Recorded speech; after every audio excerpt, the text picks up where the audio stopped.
Pullman pan. Pullman pan. Thank you.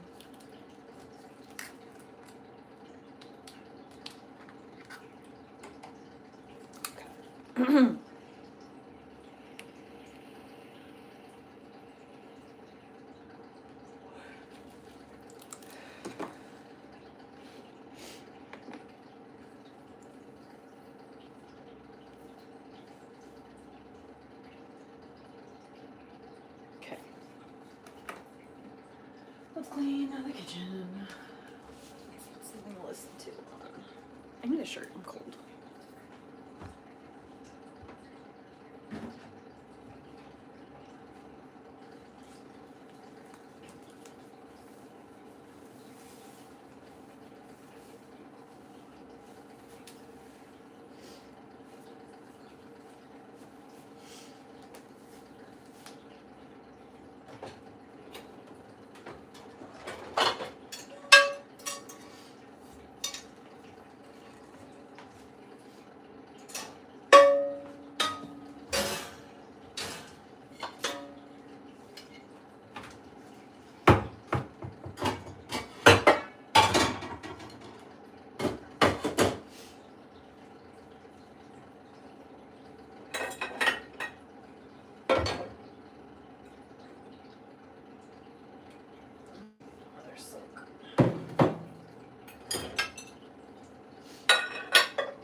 And I forgot to put on something to hear. I would be screaming right now, but I'm too tired to do that. So, yeah, this is crazy.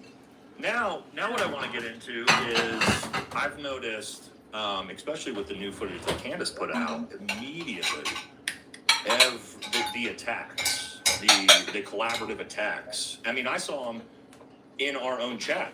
As soon as I launched this chat, immediately I had people that I've never seen before. They said, "How dare you, Nate? Why are you working with a Russian asset?" Like all these things immediately in my chat. People were berating me. And so I get it all the time, you get it all the time, Baron gets it all the time, Candace gets it all the time, Ian gets it all the time, and it always seems coordinated. It's the same group of people every single time. And I know you've been working on this. What do you want to get into explaining sort of what you figured out with? So I've been hunting these people. You've obviously been getting attacked just as much as everybody. Oh yeah. So I've been hunting these people down for the longest time, and they don't realize when you attack somebody, it's kind of given that you also show yourself. Whether you're a faceless bot, faceless troll, or whatever, it's a network that constantly amplifies each other, reshares each other, comes up with all the lies, and you know, so I've been documenting every screenshot of every comment, every offense, everything, literally going through what is this particular bot account does. Like, does it amplify Lara Loomer? Does it amplify Ryan Mauro? Does it amplify? So I've spent like a ton of time on this. And then, of course, I did into their history, and I discovered that these are Ukrainian/Georgian NATO trolls. But there's like multiple games going on here, right? So you have Brett Pascal. Tucker just had this show not so long ago where they outed how Brett Pascal took we registered under FARA and took millions of dollars to actually pay influencers so they can turn around. Well, we know a lot about that, don't we? Well, absolutely. I don't know if we want to delve into that or you want to save it for later. When we get into the paid military vet influencer. Yeah, no. That has to be later. Like, we can't do that now. Sorry, guys. It's exclusive. We can't give away all of it yet. Yeah. Yeah, it's exclusive for another time. But we can do other things because this is not just one network, right? So it's like multiple different networks working. So you will notice that Israeli props are mostly, people that you can see. So they are paying actual influencers who already had some type of a platform, and then they are amplifying this platform. It's different from what bots do. So what NATO and Ukrainian bots do, they have two different jobs. So for example, people who are like Benny Johnson types, I'm not saying Benny specifically is paid by Israel, but Benny Johnson types who lie and come out, but you know what I mean. So come out and blubber some shit that's not true, excuse my language. So you will see a bunch of bots aiding Benny, right? So you have Israeli influencers going out and stating false information, like we saw so clear with Benny Johnson. We just watched it. Yep. Yeah, and the court gasped, and it was so tragic. I mean, Benny deserves a freaking Oscar. So emotional. And what's crazy is that I have an acting background, and I think Benny is 3 times better than me. I admit, guys, I'm a shitty actor compared to Benny Johnson. He deserves a freaking Oscar. But yeah, so then you have these bots, Ukrainian and Georgian bots, that are aiding these guys. So now everyone saw what I've been saying for the longest time, that Israel and Ukraine they got the money. They got $300 billion from the American taxpayer. I think we need to also remember that, right? That's true, but Zelensky did ask for money or aid, at least. Like he asked for aid and help, right? So what is that, right? But you're right. So the reason that they have the audacity and balls to do that is because of the same reason why these influencers came out with a bunch of bullshit and knew they would be just fine. Which is, Ukraine knows that Ukraine has the deep state operatives in the United States that will protect them with their teeth, because it's in their interest for the war to continue against Russia and over the other side in Eastern Europe. That's their interest. So they know that they will keep paying, and no matter what, they will be protected. Now, we will dive into that, me and you. I promise you, I will be the first one in your show when this whole thing comes out. We're gonna do a second show after Liz's big expose on this, guys. So yes, we're gonna hit it again. But yeah, trust us, there's some crazy information you guys are gonna get. But I've actually been helping Liz with how these. Thank you so much for that, by the way, Nate. Yeah. We were one of the stars. So, but guys, mark my words. Whoever is watching right now, they will come after me. This will be like the validation. They will come after me with everything they have. First, I was a CIA agent. Then I was a Russian agent. Then I was like, I don't know, they have literally come up with anything and everything they could. Please continue. Show us who you are. So that's what I was gonna say. Yeah. What I want you guys to all watch for is me and Liz doing a show together. I can promise you. You all know who they are. They are going to lose their mind. They're going to be on a live stream, maybe later tonight or tomorrow, to trash us both, to talk. I mean, we all know it's coming, right? We all know who it's coming from, right? I promise you guys, us doing a show together, they're going to lose. Pardon my friend. It is the answer. But I want to say... right here, we know who's coming for us, right? Oh, yeah. We all know. We are waiting for it too. So Nate, I want to share some of this stuff, like again, without diving to the bigger things. So guys, I want to share a story with you, okay? So in 2018, where Russia-Ukraine tensions are high and all this stuff, right? It's like Trump is not in the office yet. And this is a good story for everyone to listen to. I bet Nate will love this story as well. I promise you it will all tie in what's going on here. So there was a hack that happened, like an Integrity Initiative was this project that Anonymous hacked. Do you remember Anonymous? This like hacker group? Yeah. So they hacked this project, and what comes out is just absolutely mind-blowing. So thousands of documents, emails, communications come out, and we discovered that Integrity Initiative is run by something called Institute of Statecraft, okay? So what is this thing? It's a think tank. Well, the globalists love their think tanks, NGOs, non-profits, all of this, right? Because that's how they maneuver their personnel, and that's how they pay people without being noticed. So when this came out, we learned that this was a military intelligence operation, none other than military intelligence operation paid by the British state. So British Foreign Office. Well, let's real quick before you do that, let's give some context of how Britain is involved, and especially Britain intelligence and MI6, into the overthrow of the Ukrainian government in 2014 with the CIA Absolutely. and 10th Special Forces Group. I know this is Green Berets because my unit helped do it. For everybody who doesn't know, in 2014, the United States, the CIA, 10th Special Forces Group, and MI6 went in and overthrew the pro-Russian government of Ukraine and installed an American puppet. That's not my opinion. That's not conspiracy. The American government will tell you that's what we did. So that's the baseline context to where Liz is going with all. Oh yeah. Well, there's Nate. There's an actual phone call with Victoria Nuland, who's, by the way, whose husband was Skull and Bones. I don't know if you know this. He's a Skull and Bones graduate, Victoria's husband. Just an interesting information there. But yes, so Nuland is literally on the phone picking Ukraine's cabinet because she, for some reason, thinks that she owns Ukraine. And she, imagine if I was picking like Egyptian cabinet or something tomorrow, like, let's do this. Yeah, well, he's not going to be that great for the job, whatever. So no doubt that they literally conducted a coup, illegally broke Ukraine's government, tried to kill Ukrainian leader. He escaped, thank God. And they, in the process, people died. People actually died. This would be a terrorist act. If someone did that to us, they will not survive. They would be bombed out of their existence. But if we do that, and if Britain does it, that's okay, because that's what we do. Yeah.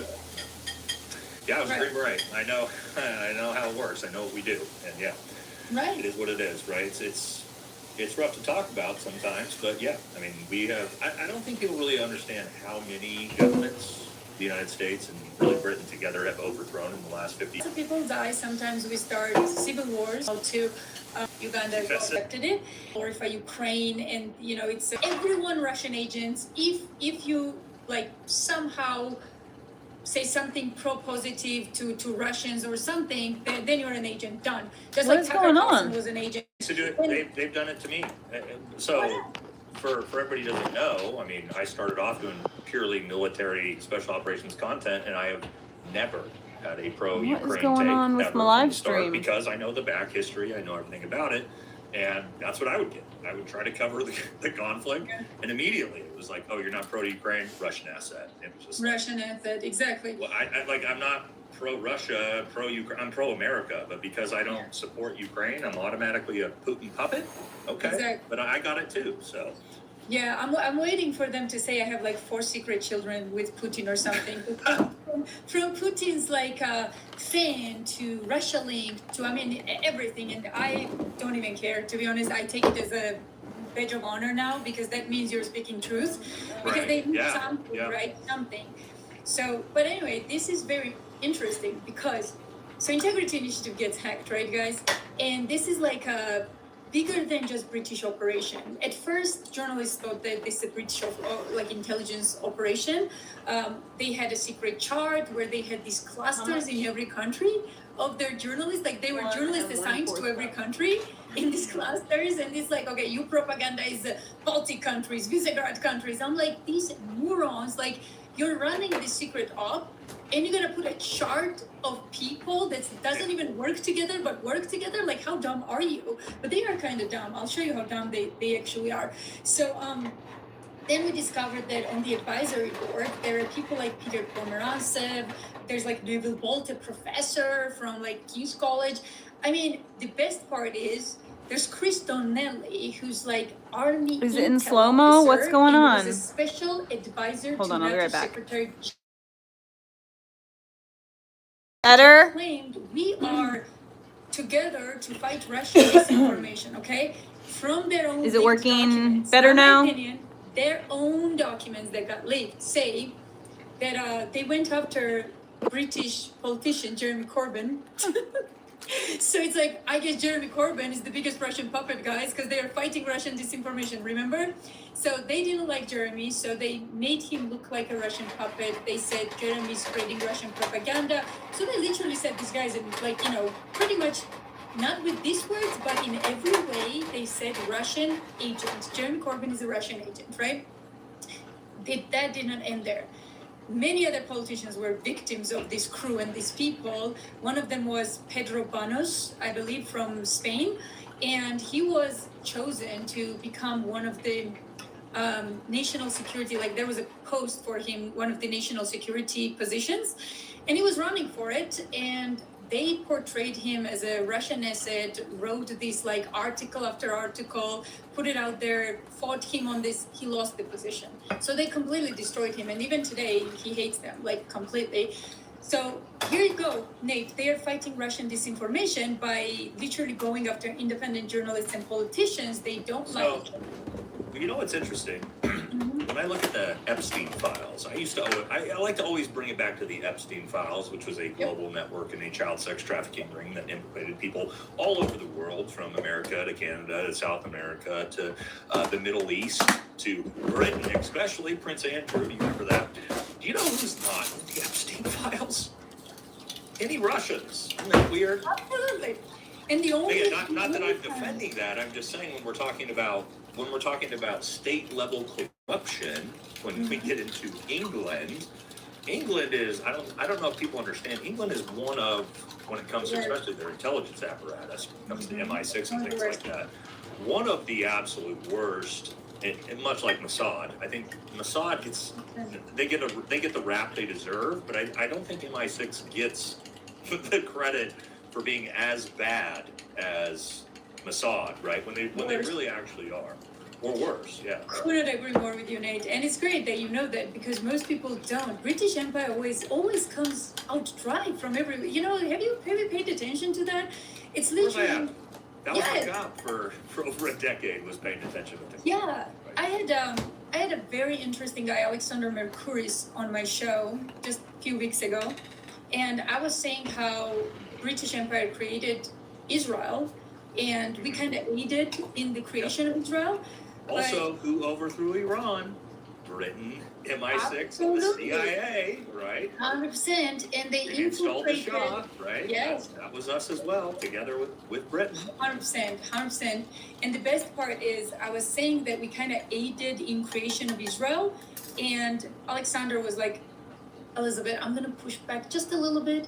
I'm like, okay. So he goes like, I don't think that America aided in anything. Britain did that all by themselves. Like they created Israel all by themselves. Don't worry about it. Like, yes, and I agree.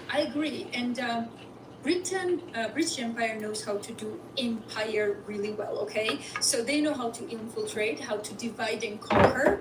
And I believe that British Empire was the first victim of this like deep state globalist elites. Like they are more globalist than anybody.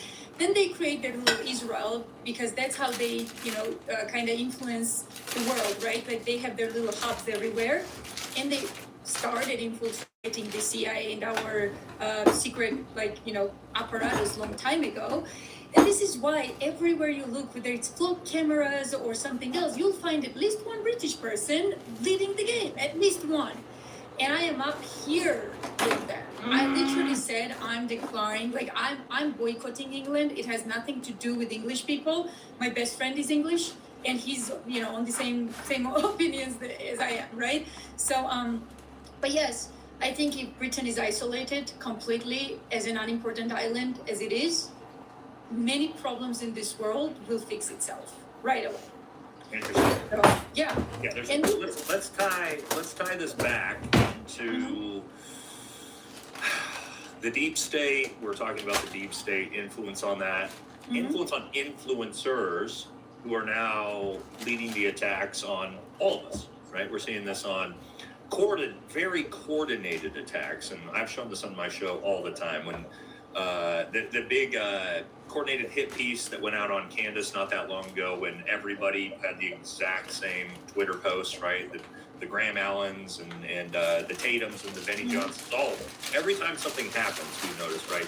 There's the flood. Didn't you join that at some point there, Valhalla? I remember you joining something like that at some point. Now, and that's you're dealing with a lot of that. I get it all the time. I don't really care because I'm not on Twitter, so I just ignore it. But yeah, what do you think your connection is here on how this is being funded? In my opinion, I hate to say this, but it seems to me it's very obvious that this is funded attacks. I can't imagine these people are just all super coordinated together and they're also destroying their own platforms. I don't think people realize that. Is you can look at Ben Shapiro, Daily Wire. I've done tons of episodes on this. Benny Johnson, Officer Tatum. Their views are in the trash can. They've destroyed their own platforms, all to leverage attacks against the other side. Oh yeah. It seems bizarre to me, but it's obvious that that's actually happening. Well, it's like Mockingbird 2.0. Like we're living Mockingbird, but worse. Because what happened is, Nate, sometime when Ukrainian war started, they realize that owning major media is not happening anymore, because all these little influencers are now online and they are on social media, and these youngsters are not watching their CNN or Fox, they don't care. You know who watches Fox News today? 90-year-old like Boomers, baby. like, It's boomers. exactly. So they're like, okay, so we are losing here and badly, and if we don't do something right now, this is going to get out of our hands, and then it's going to be really bad, right? So why did I start with the Integrity Initiative operation? So get this. They had military, intelligence, and journalists on the same chart.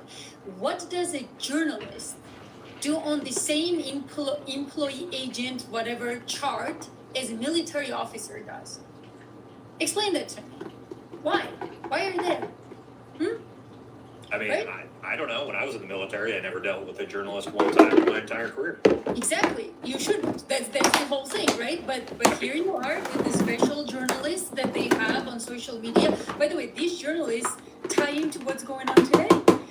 And that will be very clear when my episode comes out and all that. But like I said, when they attack you, Will I promise you? Yeah. yes. Yeah. And when they attack you, they also reveal themselves, right? So you look into them, and that's where their doomsday starts. Because like, okay, come at me, let's see where it goes. So another interesting thing is when Integrity Initiative kind of got hacked, just a year after, NATO. By the way, all these people on Integrity Initiative was very close to Atlantic Council, which is practically NATO's nonprofit, and NATO's Stratcom, which is NATO's too much communication center, right? Like a strategic communications center of excellence. So the same people are now conducting experiments with NATO, and NATO called it the social media experiment. You know what they did? You know what they did, Nate? You want to hear it? No, I don't know about this one. I know about all of our greatest allies.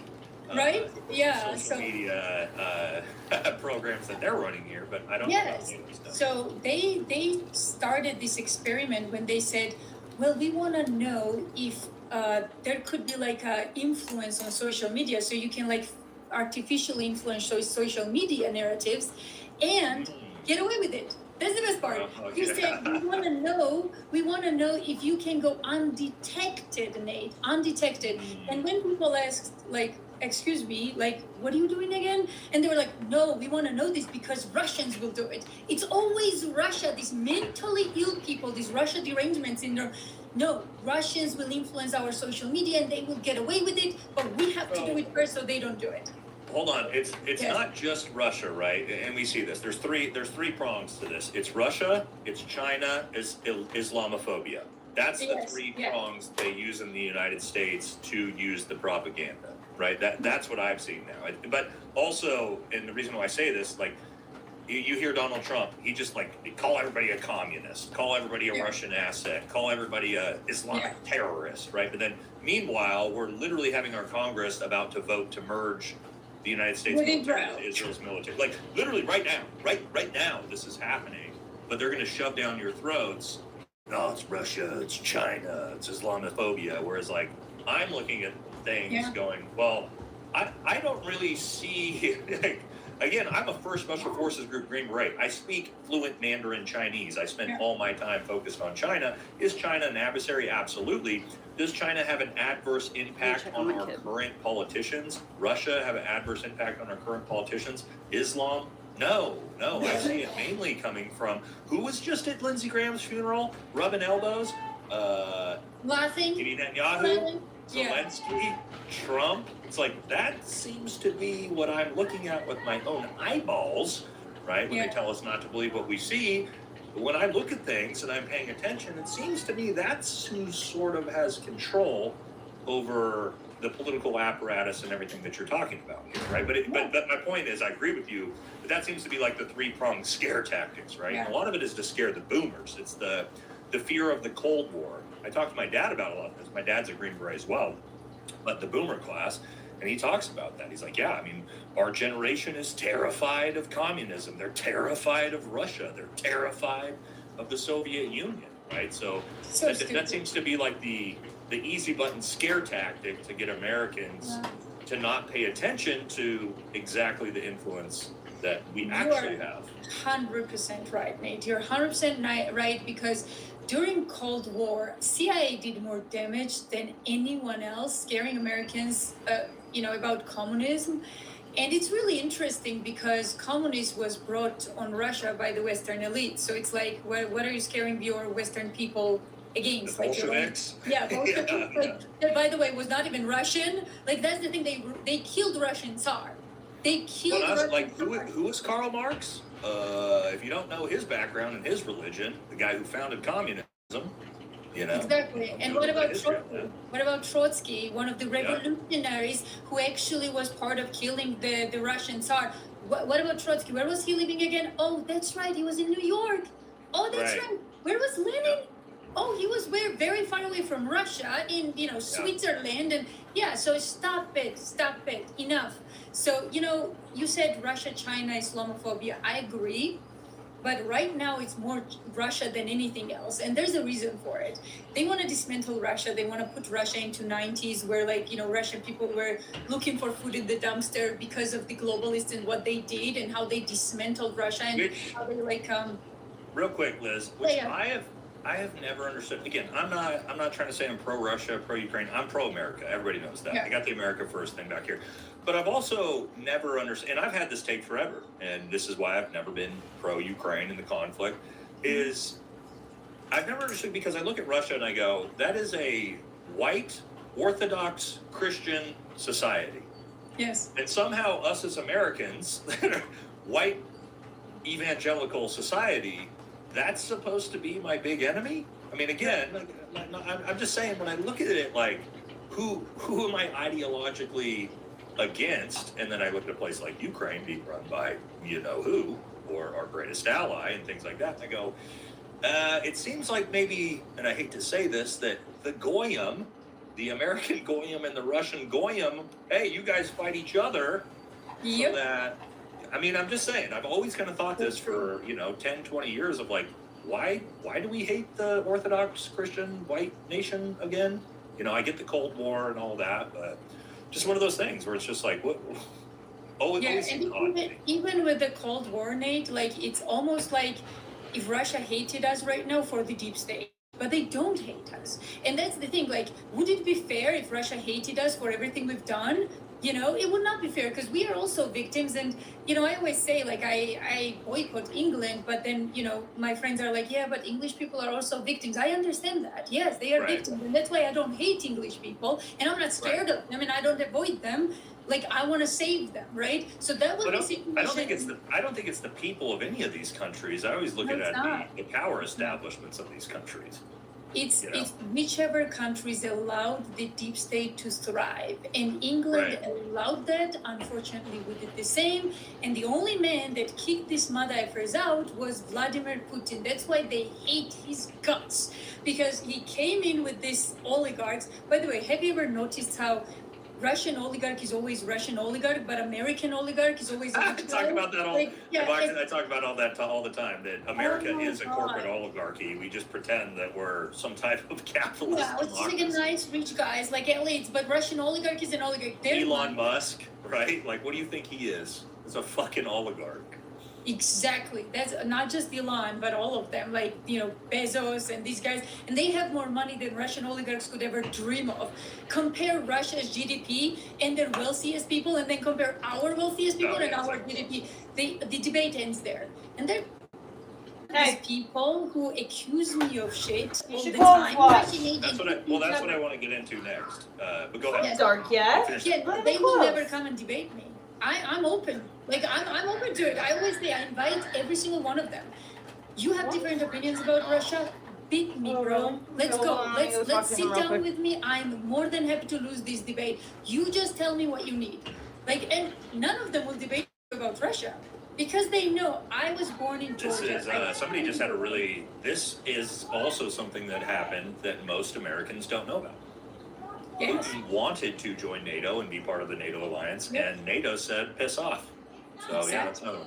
Now, I want to talk about the attacks you're getting personally, because let's talk about the attacks we're both getting, right? Because we're getting them from very similar people. Isn't that interesting, right? It's the same group of people that's attacking me, you, Candace, Tucker, Ian, Barron, and you've been really getting them recently. Why don't you tell us about what you've been dealing with on the personal attacks? Yeah. And I'll lace mine in as well. Oh yeah. So, of course, the Russian asset, Putin's lover, that kind of stuff. I wish I was ever like 5 feet away from him. It's my dream to interview him, by the way. It's literally my dream as a journalist to interview Vladimir Putin. Don't like that.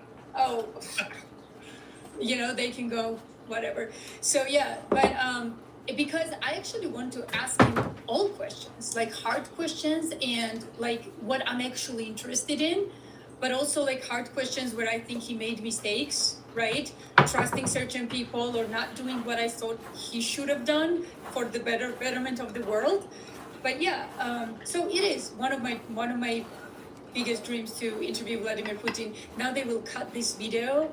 Oh yeah, with me right here. They'll clip that out. Yeah, they will clip that out and say like Russian asset said that it's her dream to interview. But please do make us happy. So, but anyway, yes, I've been called everything, but they went so far that they started like threatening me with stuff, and I'm gonna show you the whole thing. So, I told Gary he made a huge mistake. Everyone knows what I'm talking about. That I would sue him. And we got the case. Let's make sure the audience knows. I think my audience knows. He's one of. He seems to hate me and Liz more than anybody. We seem to be some main targets, but obviously I don't know why he hates tactical Gary. Yes. I don't know why he's been after you. He's been after me as well, but why don't you tell about? I have a theory. After you. I have a theory why he hates you personally. Well, with me because I fired back and I called him ugly, which he is, in my opinion. So I never say anything about the guy ever. Yeah, I never talk about him. That's half of his content is attacking me, and I never even respond. That's why he hates you, Nate, because he sees an honest, real military guy in you that he's not.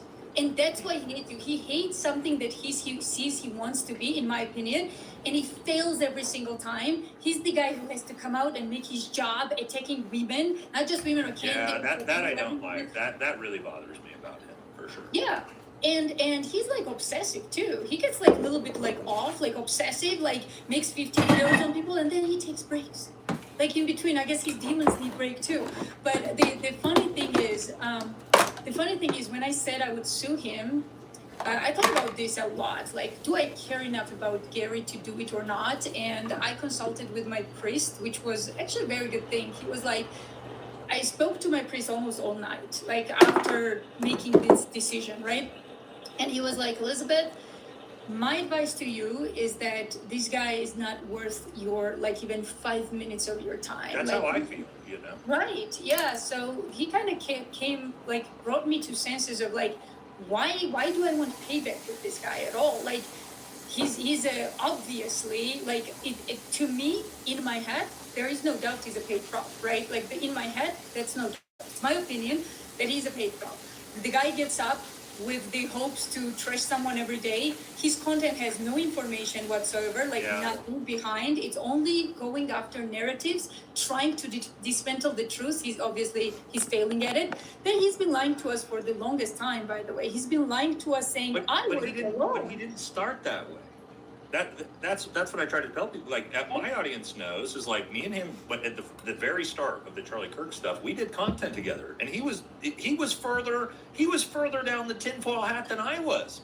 I was bringing him back out of the insanity tinfoil. Like, it had to have body armor reflection because it's impossible for 30-06. And I was kind of like the voice of reason. And then one day after I thought we were cool, we're doing content together, all of a sudden people are like, hey, did you see Gary is trashing you on Twitter?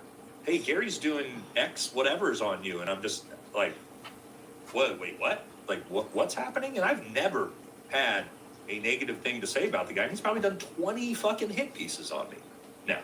And I never even respond. And I'm just, at some point, and guys, my chat knows, This is not what I do. I don't respond. I don't go down the realm of trashing other Green Berets, but it's like at some point he just did a fucking other one on me the other night. And now what I know is he reached out to one of my friends to try to get him on the show to trash me on their show together. And when he said, no, I'm not going to do that, Gary fucking flipped out on it. Yes, Gary, I know Well, that. he's been reaching out to my friends. But it was just like, to my friends what is happening? Because for me, everybody watches my content. I'm not out here bashing people. All I do is I present, which we did earlier. I present information. I use my expertise. I try to further the conversation the best I can. And that's it. And then all of a sudden, I'm just like this piece of shit, evil, like grifter. And it's like, where the fuck did this come from? You know what I mean? I never trash these guys. But my audience knows. Nate never fires back. He's respectful.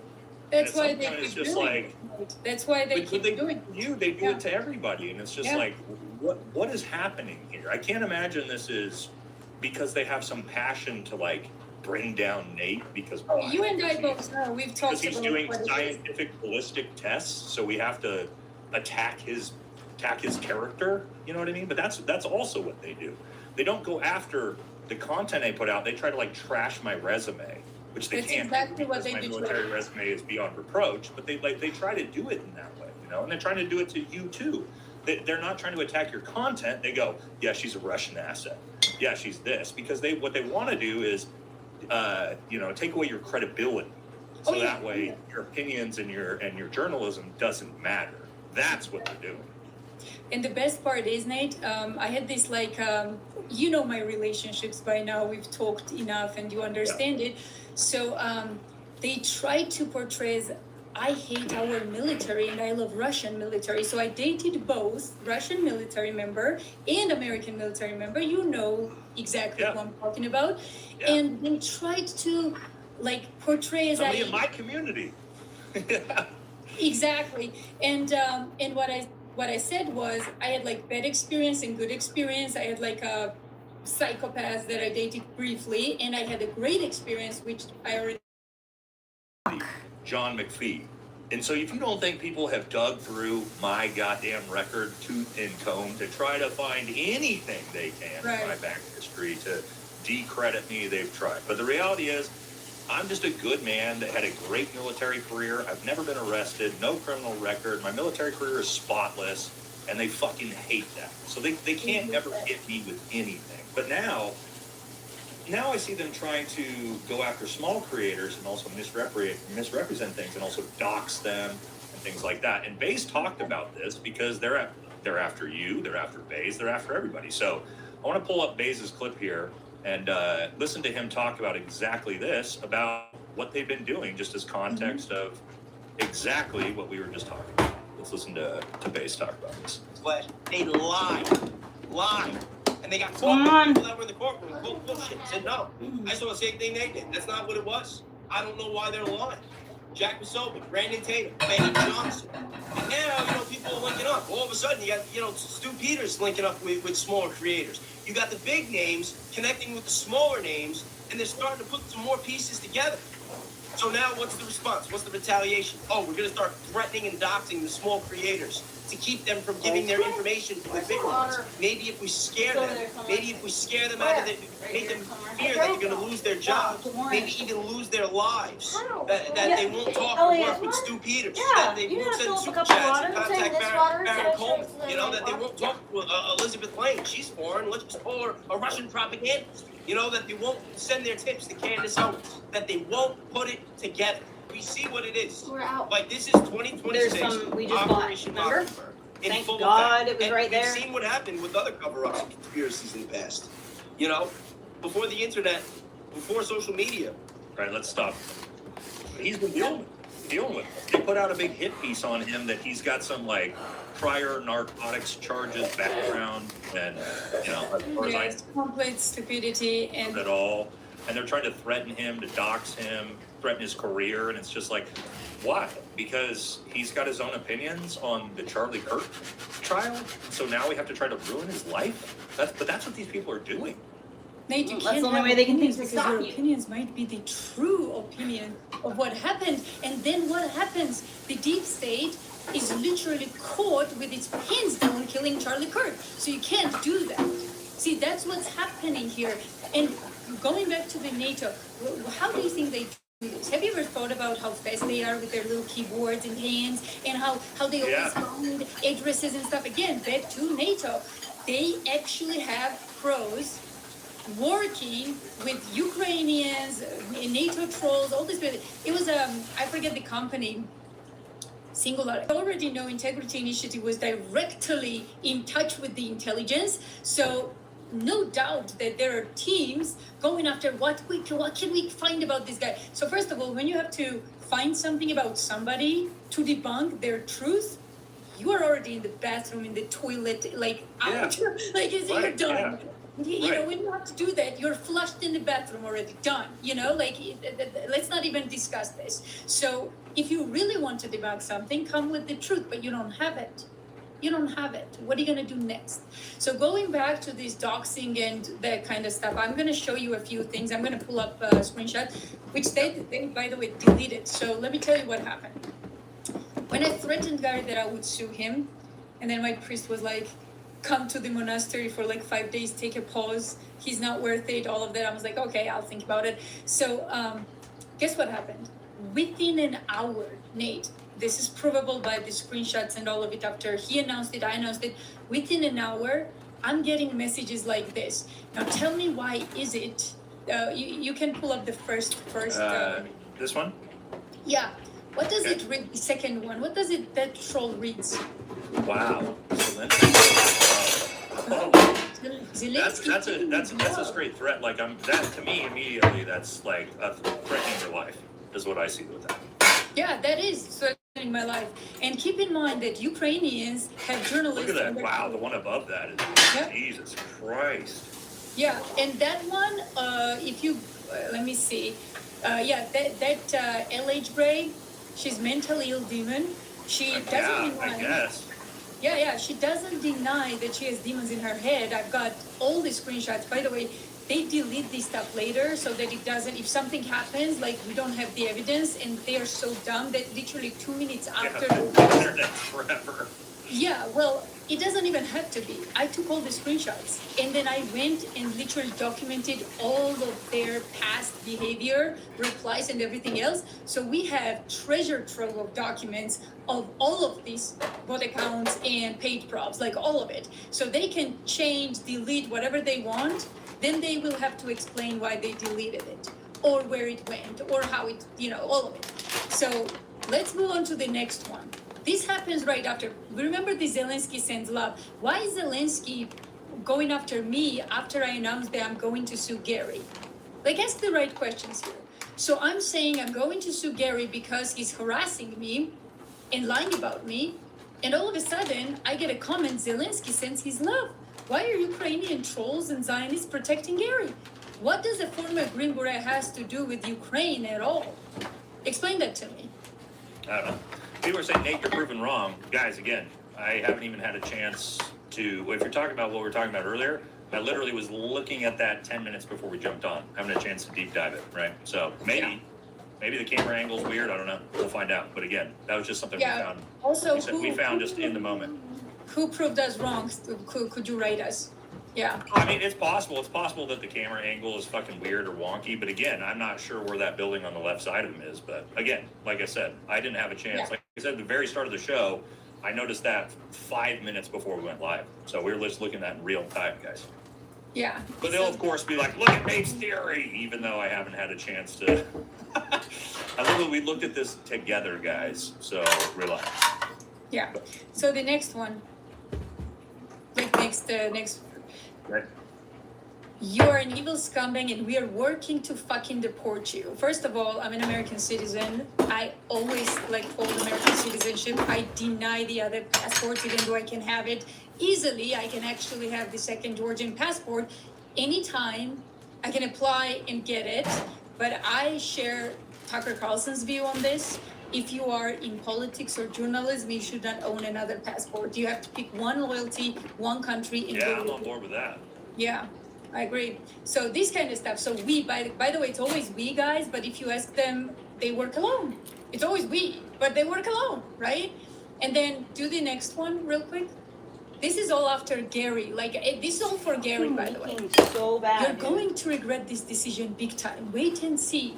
I'd say it's your decision to be so dumb, except you're tainting everyone who challenges Zionist power. That's unforgivable. Of course. This is crazy, guys. A Zionist power. I will feel Zionist power because Gary's upset. Do you understand, guys, what's happening? Mm-hmm. So push the next one real quick. Here we go. So this is Ryan Mauro. I'm making he's an interesting pasta character. and I'm some pretty bread. sure he's a deep state agent. It's my opinion, and I've been investigating him long enough now. And me and Ryan got into it, and guess what he does? I told him, I discovered he works with Georgian Ukrainian trolls. He texts them, so I went in and checked who they are, and I found one. And I said in Georgian language to one of them, and I made sure that it was not Georgian alphabet because AI can translate it. So I did it in Georgian language, but with English alphabet, which AI cannot translate, right? And I wrote to Ryan that I would do this and this to Georgian trolls, which is when I go back to Georgia, I will take care of them myself, and so on. So I wrote this, and guess what Ryan does? Ryan comes on back with, oh, wait. What were you saying you were going to do to certain people back in Georgia, ? And you know who he tagged? You know who that is? There's that guy's a Georgian-born Ukrainian military who's accused of war crimes. So there you go. Okay. Another direct threat. Another direct threat, tagging an Ukrainian military member, special ops member of Georgian Legion, who is accused of a bunch of war crimes. Again, direct threat. And to what again? I told him I will deal with the Georgian trolls myself, and then he goes ahead and sends this. So if there are no Georgian trolls, which Ryan Mauro always said that, oh, you know what? Like I'm not working with Georgian trolls. What are you talking about? All of a sudden, he's asking that question. Does it seem like he doesn't work with Georgian trolls? But it gets better. So I reposted this, Nate, and tagged Vice President on it and said that Ryan Mauro is directly threatening me with Ukrainian mercenaries that are accused Orly, of come inside. and then Come went on. to the next post. He panicked and immediately he goes, "No, drama queen, not to threaten you, to keep people you threaten safe." Nate, I thought that What did you threaten? I said I would go after Georgian trolls that he works with. So that then he goes and tags Georgian military member that works for Ukraine to threaten me. And again, one more time, he outs himself saying, "No, drama queen, not to threaten you, to keep the people who threaten safe." So get this, 10 minutes ago, there were no Georgian trolls. Now they are keeping him safe. He's keeping them safe. Explain that to me. So if you ask them, what Georgian trolls, what are you talking about? And all of a sudden he says, no, to keep people you threaten safe, which were Georgian trolls. But also, just like all these grown fucking men Yeah. that are like threatening you, threatening Candace, to me is just like, Sad. especially like if you're a fucking Green Beret and you spend all your time attacking small women, like online, it's just, at some point you got to look yourself in the fucking mirror. I hope you don't got a wife and kids, you know what I mean? And everybody knows my content, good, bad, or indifferent, right? And maybe we can get into talking about why, some people thought that I was going after Candace a long time ago with Mitch Snow thing. Everybody on my content knows that Nate is very, very visceral with protecting women and children. I am. And if I come across somebody that has a background of domestic violence, it's just an automatic no-go. All these fucking guys out here that are attacking you, attacking Candace, just attacking women in general, I think it's the most pathetic shit in the fucking world. You'll never see me do that. I make it very, very, very, very, very clear on my channel. There is only one woman I attack.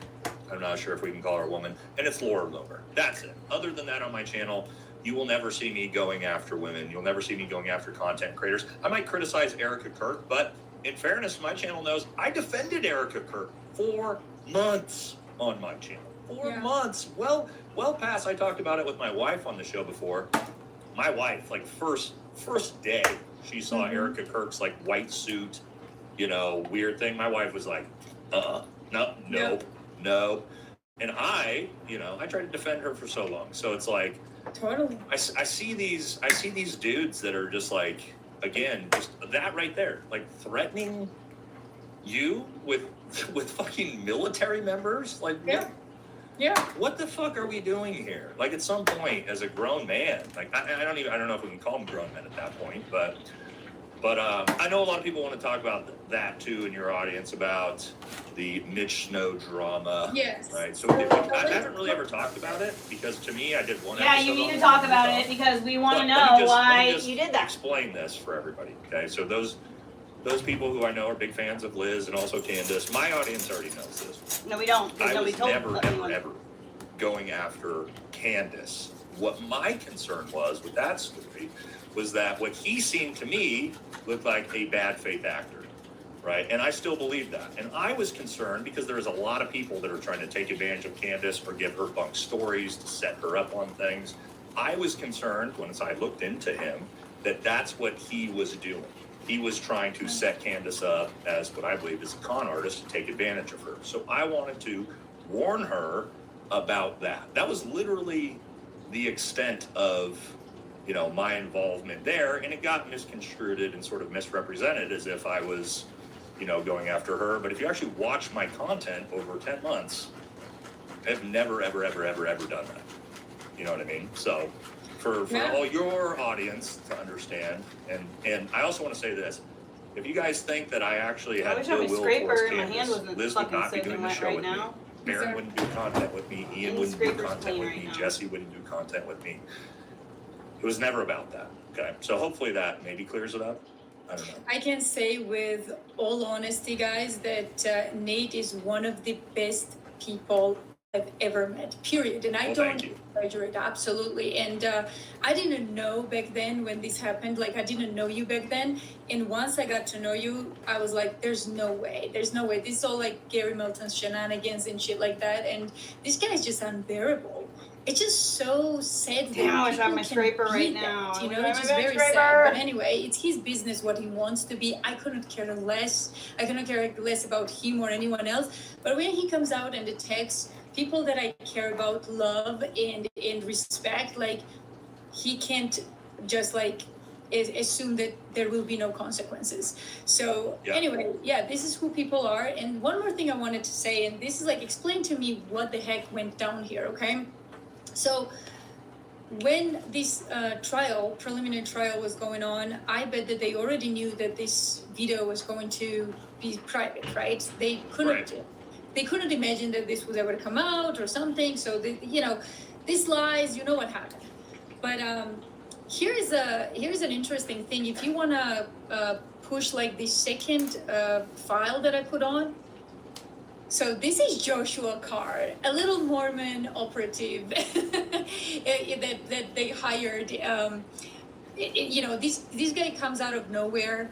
In my opinion, he works for the same cabal as the rest of the people.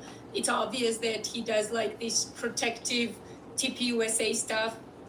And look at what he says. Just read this for me, Nate, can you? Says, I just spoke to the head of the security at the courthouse, so I'm assuming this is the trial, right? Yep. They are actively keeping anti-Erica Kirk folk out of the building who want to cause a disturbance. I believe Elizabeth Lane is included, and they are aware of her presence. Oh, wow, okay. Yeah, so one thing now. What does aware of her presence mean, Nate? What does that mean? That I'm there, right? Yeah, I mean, to me, what he's saying here is that you're a bad faith actor that is there to try to cause harm to Erica Kirk or the family. Yeah. And that but apparently they're aware that you're in the area and they're going to keep you out of there. Right, so they know that I'm there, correct? Yeah. I'm not missing anything here. They are well aware of her presence. Yeah, they say it right there. Yeah, so this is the day I was never in the courtroom. Provably, by the way, by cameras and everything else. I was never in the courtroom. This is the one day you weren't there? Yeah, this is the one day these dumb idiots never even checked what propaganda they were putting out. At least check the courtroom, you dumb moron. Like, at least look around. So this is when I was never there. And you want to see the chain reaction? Go to the first one? slide. Yeah, just read that. Oh wow, Lauren Loomer's after you. That's a badge of honor right there. Yeah, of course. All right, so it says Elizabeth Lane has been deemed a security threat. Wow. Reportedly has been removed from the Charlie Kirk preliminary trial. Earlier today, we posted about how Elizabeth Lane was treating the trial like a rock concert, whatever. And Laura Loomer says she needs to be deported. At Secretary Rubio.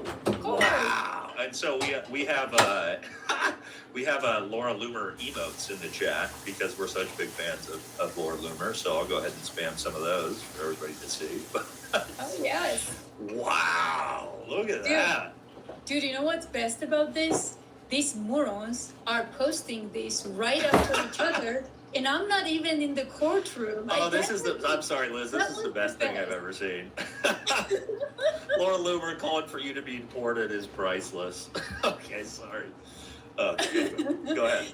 So yeah, and they love their Secretary Rubio. They always take him, but they hate J.D. Vance. They never take J.D. Vance ever. Like they make fun of J.D. Vance. You know, it kind of shows you where we stand and where we, you know, who to be trusted and who's for them, right? But the best part is, guys, they are calling for my deportation, of course. First of all, don't threaten me with a good time. Like, have you seen what my birth country looks like? So that's number one. And I'm there every summer. Second, I wish we had more people fighting for this country as I am and risking their lives as I am. And I always say it's very sad to see that a Georgian born is doing more to fight for the democracy. And you know what I mean?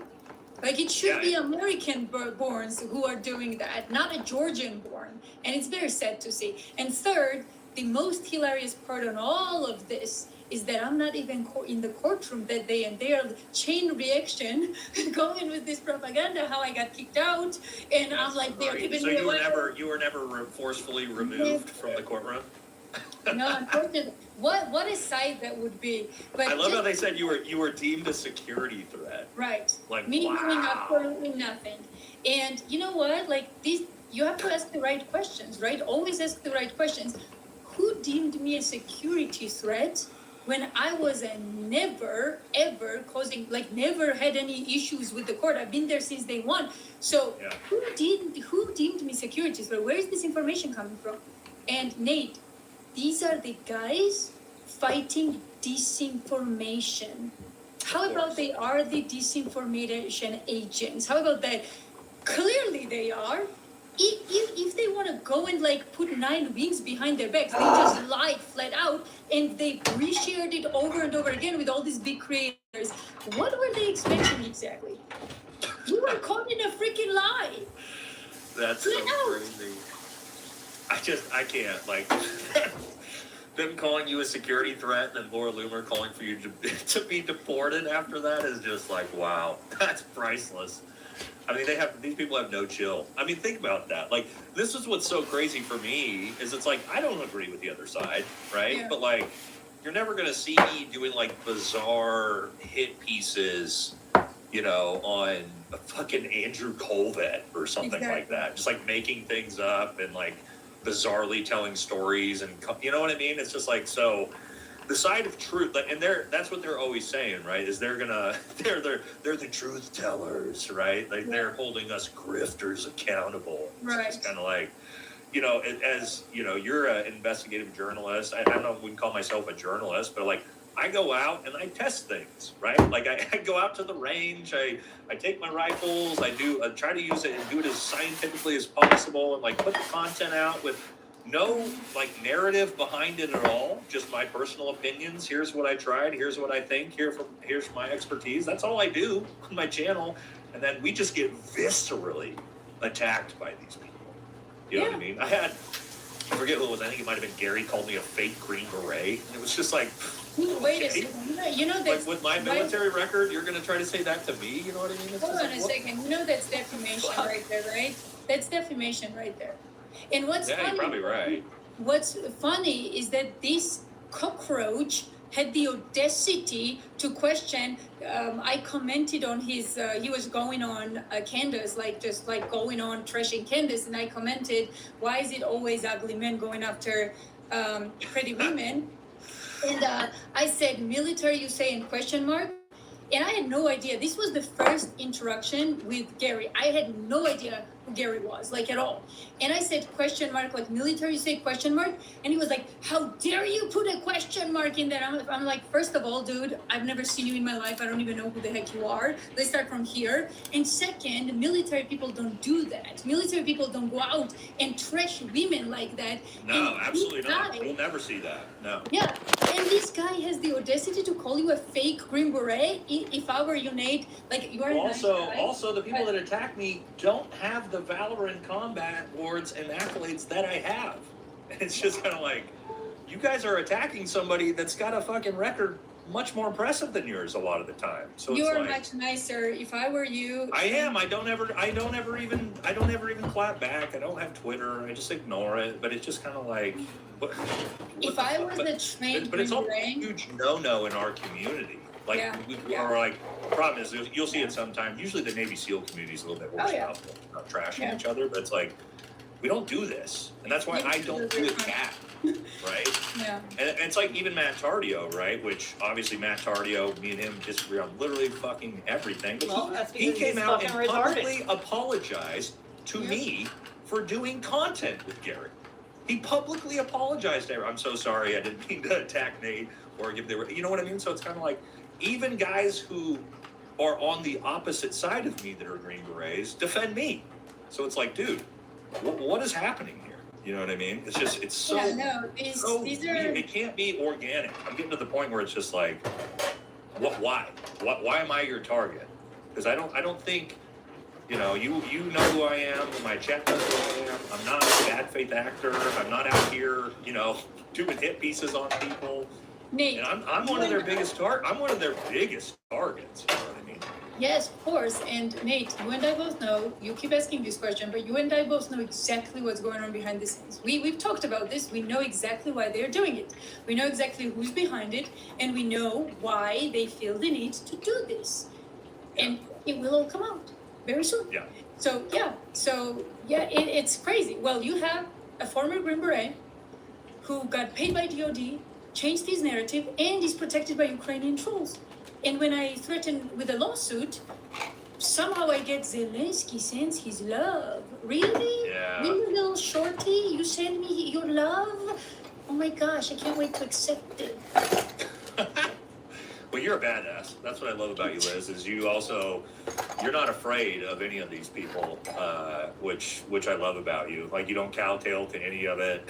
You don't take any of their bullshit, which I think is fantastic. You're a lot more feisty than me. I'm kind of just like, whatever, but you don't put up with anybody's bullshit, which I'm I love about Caucasian you. born, and it's like no where I'm from, like Caucasian people are a little bit like off in head. Like if you come up with me, like I will bury you, I will destroy my life. Oh my God, but am I I will bleeding? Find out who's Oh my failing God. you, why.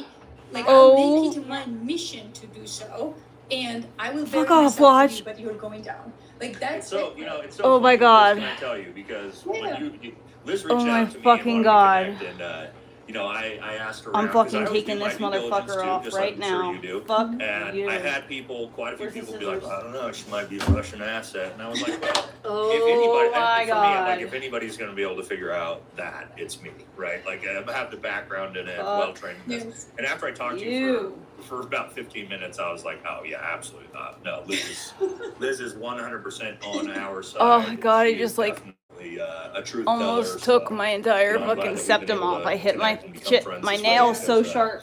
Yeah, you're a little badass for sure. Which is Thank you. we need more of I'm that not in bleeding. the space too. And to your point, yeah, I mean you're fighting for I truth thought I in opened America much myself more up. than a lot of the Very sad. Americans that we have that we're talking about. All right, do we have anything else we want to talk about, or do we want to jump into our super chats because we definitely have a lot. Let's jump into the super chats. I just wanted to mention the reason I wanted to connect with you mostly is because of again, one of our friends who constantly said, you're wrong about Nate.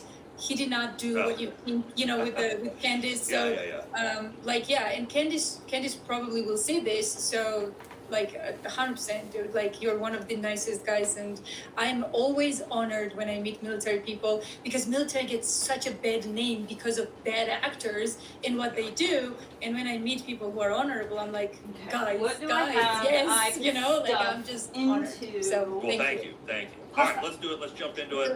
We'll hit these. Okay, so if you watch off to the, I'll just tell you which ones. These are you.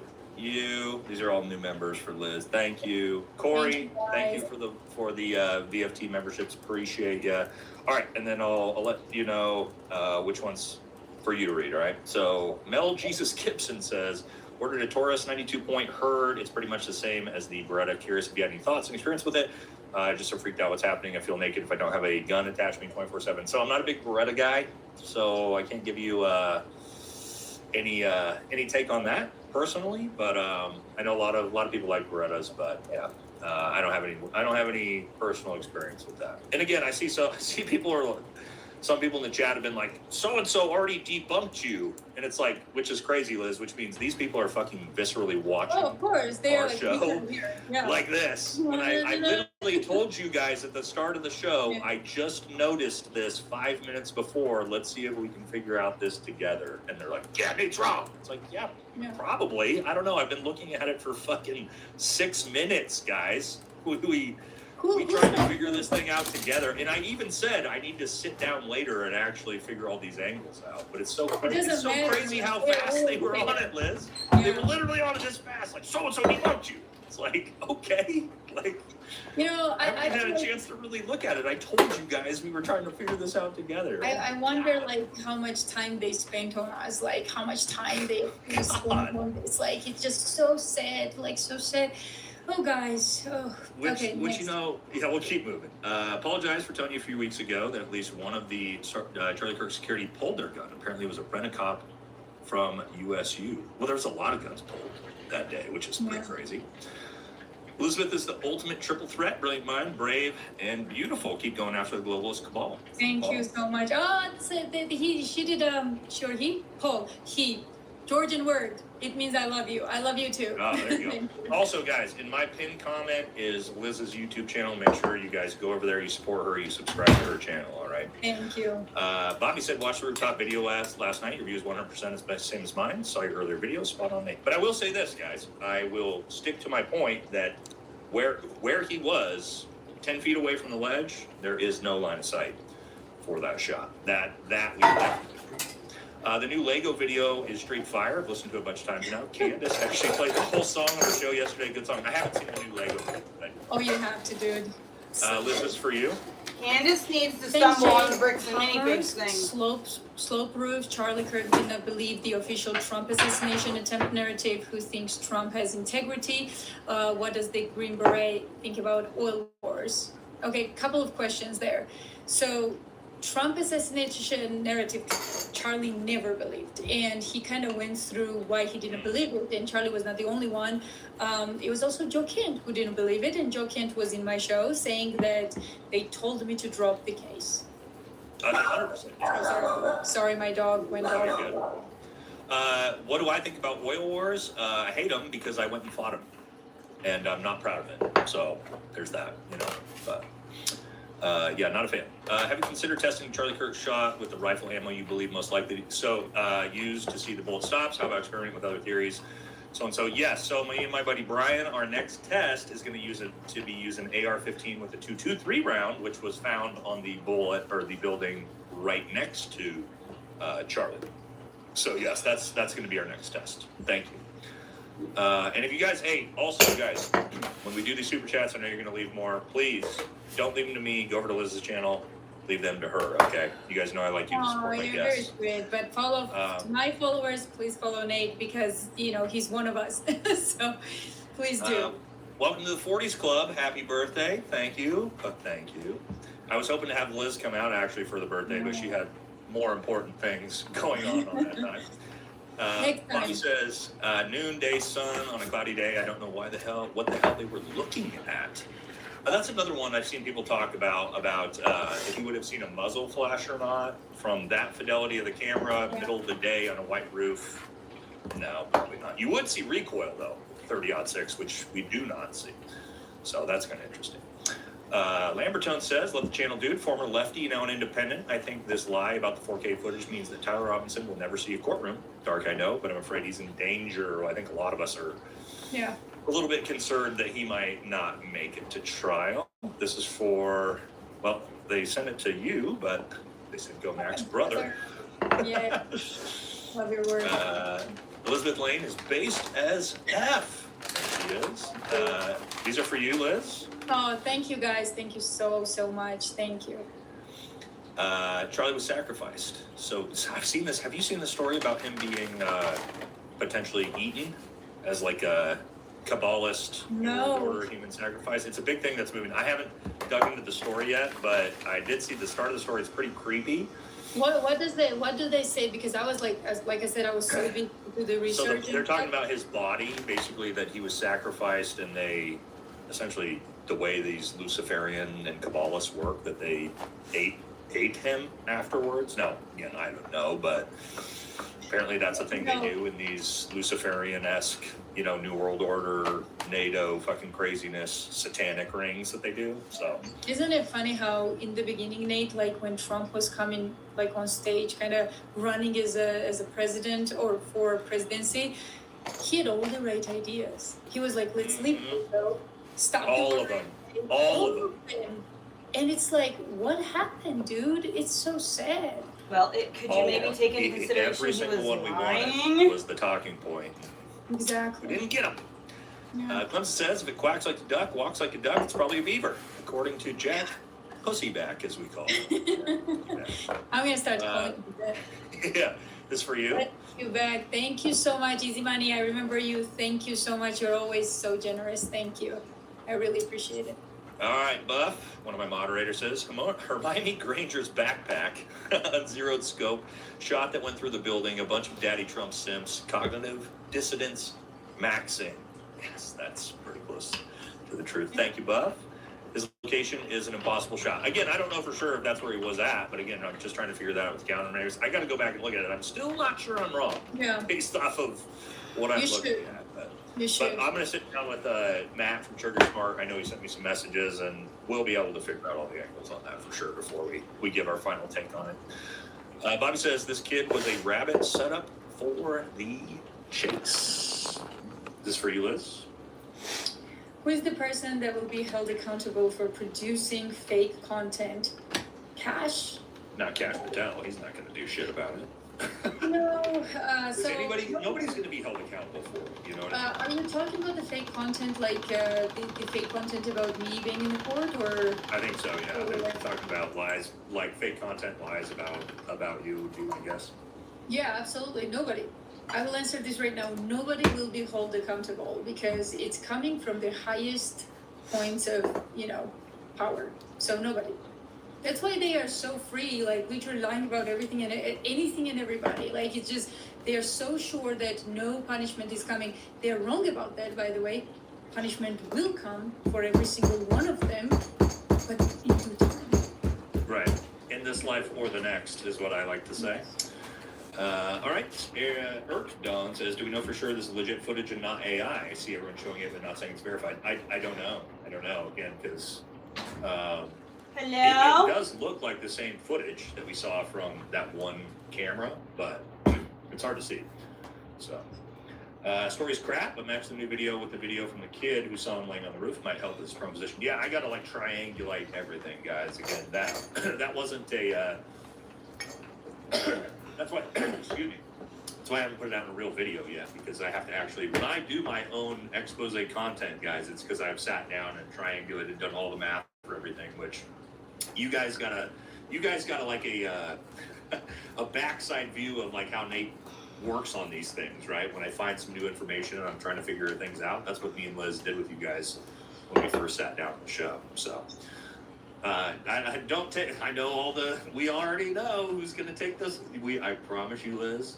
If I turn out to be wrong, what they'll do is they're gonna take and do entire episodes and on that, like, all of EFT's a fucking liar and a grifter and he's wrong. It's like, all right. We know, trust me. That will be like at least 4 different episodes, right? Like, oh, please let them spend time on this bullshit while we actually do the investigation. How about that? Let them spend I literally, and we got Matt in the chat. Matt from Trigger Smart in the chat. I literally text Matt and the boys before I came on, and I said, guys, will you please come on and watch the live and look at what I'm presenting and let me know Can you call him if real this makes quick sense on or the not, phone? because we hadn't got that far. Can you call him real quick on the phone? Bring him on the phone real quick. I think Matt's in here. Yeah, if he's in the chat, let's bring him on real quick. Oh, he's right there. Oh, Matt, why don't we just bring Matt in here? Matt, you want to come in here? Oh, hold on. Yeah, Let's, but yeah, he sent me some stuff like that already. He's already on it. Like, yeah, let me copy and. Oh shit! Why is this calling Matt now? All right, hold on. Sorry guys, give me 1 second to send the link to Matt real quick. He's in here, so. Yeah. Hey, you want to come on real quick? Come on, Matt. Tell us what's going on. All right, yeah, because again, I didn't have time to actually look into this, so yeah, I'll send you the link here in a second. All right, he'll come on and help us. Cool. I love Matt. He's so precise in everything he does. He's awesome. Also, this is called the scientific method, guys. This is how you do this. You cross-reference with your buddies and try to figure things out. Okay, there we go. All right, let's keep it moving here. This for you, Liz. And how could his phone telematics be faked? What if AI is sentient and faked it? So whose phone are we talking about? Tyler's maybe, but we haven't seen any of Tyler's metadata. We don't know anything about Tyler's phone yet. Other than is it Tyler's phone they're talking about though? I would assume so. Oh, okay, so they probably are talking about the text, right? I would assume so, yeah. Oh, okay. Yeah, those, So if it's text, there are multiple different things that can be done. First of all, we don't know, guys, like again, this is a preliminary hearing. When the actual trial starts, if Tyler Robinson even reaches to trial, I think some type of deal will be made before that, because looking at the deep state and how like far this thing goes and how deep this thing goes in this like conspiracy or whatever the heck you want to call it, I think this guy will be Sirhan Sirhan. You know what I mean by that? You know, I do too. I think a lot of this thing. Yeah, so they will be like, they will negotiate with the lawyers that, hey, listen, you have a bad deal here. Jury pool is tainted. They think Tyler killed him. How about we take him off of the death row and we'll just put him in jail forever, prison in like for life, right? With maybe with with possibility of parole. And in my opinion, they will take it. Hopefully, but also do we?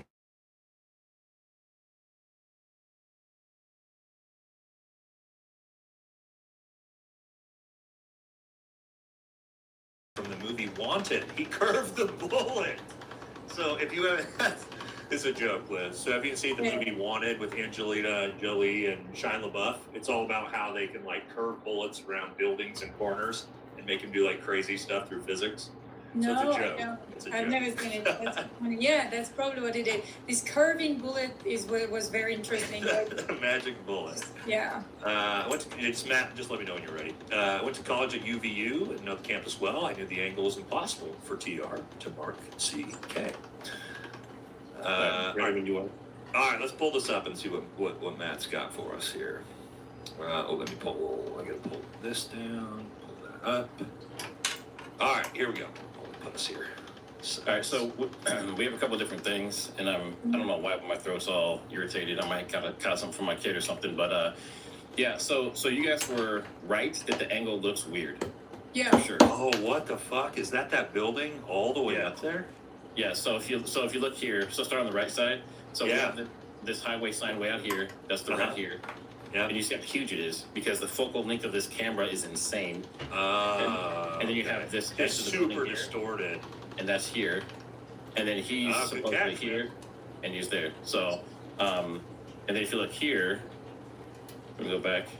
So this is basically where he's at. So he has line of sight right from there, and same person there. And people are saying he's not close enough to the edge, but the barrel's going to be further out than he is. Yeah, but go. Can you pull up the actual the video of him on the roof? I don't think he's that close, dude. When I'm looking at this, but again, you're right. Now that I'm looking at the focal plane, the camera is so fucking wonky and distorted. Yeah, I mean, I can't we answer don't the know door if right it's now. if the whole FBI and all that stuff is all being honest. But if this is true, there's two things I want to point out in this picture. One is this is where they say the person was at. If that's the case, Okay. that's more than close enough to the edge. What are you that's doing? right there for sure. The other thing is, see, there is a lip. No, but I mean like in but general. not in the front. See how the gravel goes all the way to the top edge? There is no lip. So that that's was two not an things I noticed right away, answer. so it You makes shut it the easy door before to you make the finished shot. talking. Yeah, can you pull up, find the video that Candace had, so we can actually like look and see? Yeah, if you just because I don't think he is where you're showing where he's at. Maybe that camera is so wonky and distorted to where what's crazy is that building that is 100 feet in front of him looks like it's behind him. Yeah. You know what I mean? Like that building is the building that's like 100 feet in front of them. It literally looks Phone over here. Yeah. So this is the footage. Yeah, but really? Yeah. So see, I think But when I look at it here, I'm like, that building. I mean, maybe. See, yeah, because so if you look at it, you see this is the edge of the building. This is It looks like it's behind him. Well, Off to his left, off to his back left. You know. Well, he's facing to the right. Yeah. So this is off to his left, and so is that building, which is how it is. And then he's facing off to the right, shooting that way, and here's the edge of Losi. So it looks like I think you're right. It's just the camera is so distorted and wonky. Yeah, it's a super long or super short focal length, so it's super wide and distorted. But there seems like there's still so much distance between. Oh, but maybe that's the roof of another building that we're looking at. This right here. That's another roof, yeah. Okay. The edge of this one actually. So people think this white piece is like a raised edge. That's not. The edge is actually. That's what I thought I was seeing. I thought that was the raised edge of the building. Yeah, because you're right. Yeah, you're right. That was it right here. Now again, I still don't see a rifle or recoil or. Or there's Tyler. Yeah. Or Tyler himself. with a face or. Dude, that camera angle is so weird. I think we might even be seeing this. Yeah. It's like 200 meters away, and it looks like it's part of that building. Which also, to the point though, it shows how bad this like fidelity of this camera footage is. To where it looks like a building that's 200 meters away is a part of that building. And the sign, guys, like look at where the sign is. It's so weird. Yeah, the sign looks like zoomed up all the way into the building. You know. That is so weird. Well, there we go. All right, never mind. I guess we figured out that wasn't what I thought I was seeing. Yeah. So thank you to Matt. You know what? Like Matt and Nate, this is what looking for the truth looks like. Yes. Isn't that crazy how when me and Matt approach things, guys, we're like, what is this? And then Matt's like, no, I think it's wrong. And then immediately when he shows me, I'm like, yep, you're right. Nope, that's not it. Yeah, there you go. And we move on. Isn't that how that's supposed to look, guys? Isn't that weird how we approach the situation like this, but the other side doesn't seem to approach Orly, come on! It's not their But yeah, that's wild. All right, thanks, Matt. Appreciate you, brother. Thanks, Appreciate Matt. it. Very much. Solving the problems. That's why me and Matt do the trial content together. Well, I had time to do this, right? You guys are doing a live stream, so I had time to sit over here and look all this up. You would have done the same thing afterwards. Yeah, I mean, like I said at the start, I mean, Matt, did I not say like 5 minutes before I went live, did I not ask you to come watch because I had no idea if this was right or not? Because you know what's going to happen. They're all going to use the clips from the start of my show and be like, look at Nate's new theories, fucking liar. But Nate said, And but like I said, guys, we were trying to figure this out together, but awesome. They will do that segment, Nate, for entire video, and they're like, let us debunk it. Let us. No, we debunk it ourselves. Like, get out of here. Of course they will. All right, Matt, we're gonna get back to the super chat, brother. Thank you so much, man, for coming Thank you so much. All right, that's also go follow Matt from Trigger Smart. I know most of you already are because me and him do a lot of content together. But anyway, very cool. See, there you go. That's how. And to Liz's point, that's how me and Matt and our group approach these things, right? Is like, what I'm not going to do is trying to lie to you or gaslight you or misrepresent something when I'm presented different information to my take. I'll just say, oh shit, I was wrong. Camera angle's weird. Move on. It's okay. Or stick with your guns when you realize that you're wrong. No, I never do that. Yeah. My audience knows I'm the very first person that as soon as you present me different information, I will admit that I was wrong and we can move on. You know what I mean? Because I don't have any like like, unlike their side, I don't have any like stake in being right about like a narrative. Exactly. You know what I mean? Like, Tyler Robinson has to be guilty, and no matter what I see, I have to make this fit my narrative. And none of us. That's not the way we approach this. I just want the truth, and whatever the truth is, I'm cool with that. Exactly what we are all saying, that let's figure it out, but they are not. We're not okay with that, because figuring it out means probably someone's guilty, and it might not just be Tyler Robinson. So anyway, yeah, it's crazy. Yeah. All right, let's keep moving. This one's for you. Oh God. Gary Testicle, Lisa doesn't know, are going to lose their shit with this. Awesome work, team. Well, no, they're gonna love it. Yeah, for sure, for sure. This one's for you as well. The way you war on fake news, what? Oh, the way you war on fake news is to create fake news, deep state, civil war.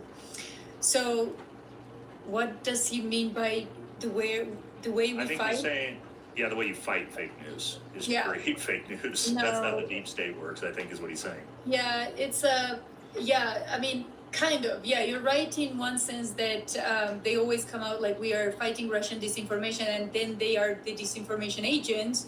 But they do much more than that, right? They do targeted harassment and image assassination.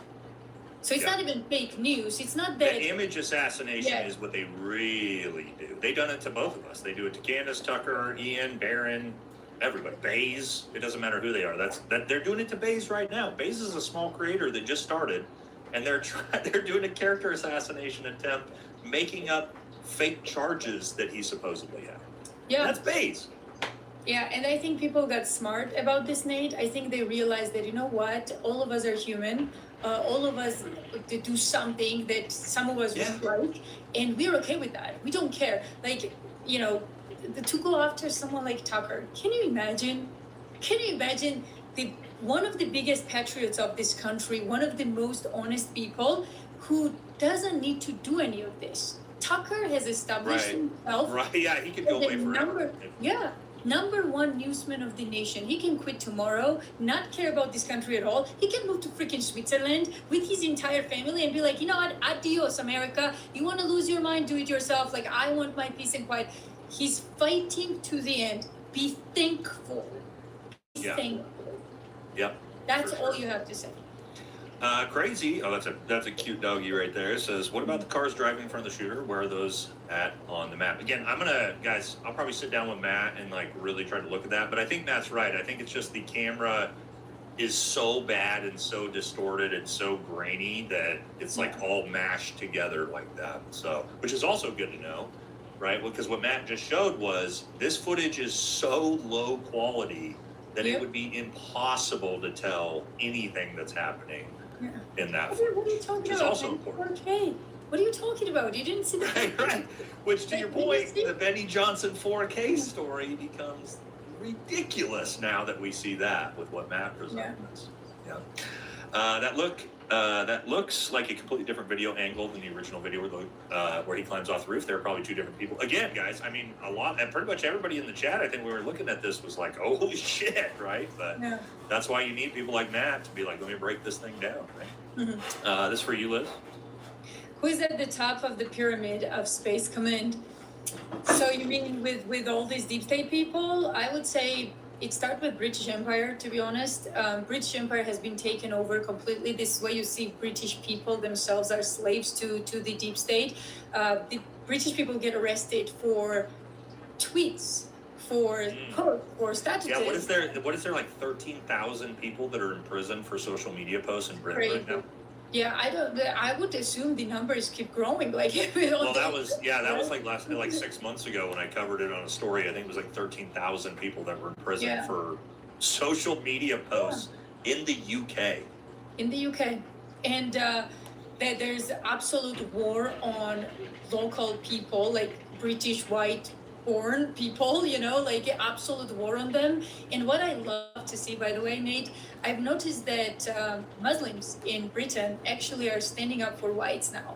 And they kind of realize what's going on. And instead of division, like you see all these Instagram videos where like Muslim people are standing up for the white people and criticizing like these others, and I think that's beautiful, and we should do that. Like we should realize that it's division and conquer. So like I think that's a big theme on my channel, is that it's not Christian versus Muslim, black versus white, Democrat versus Republican. It is us versus the power establishment, the deep state, the elite apparatus. That is exactly how I look at it.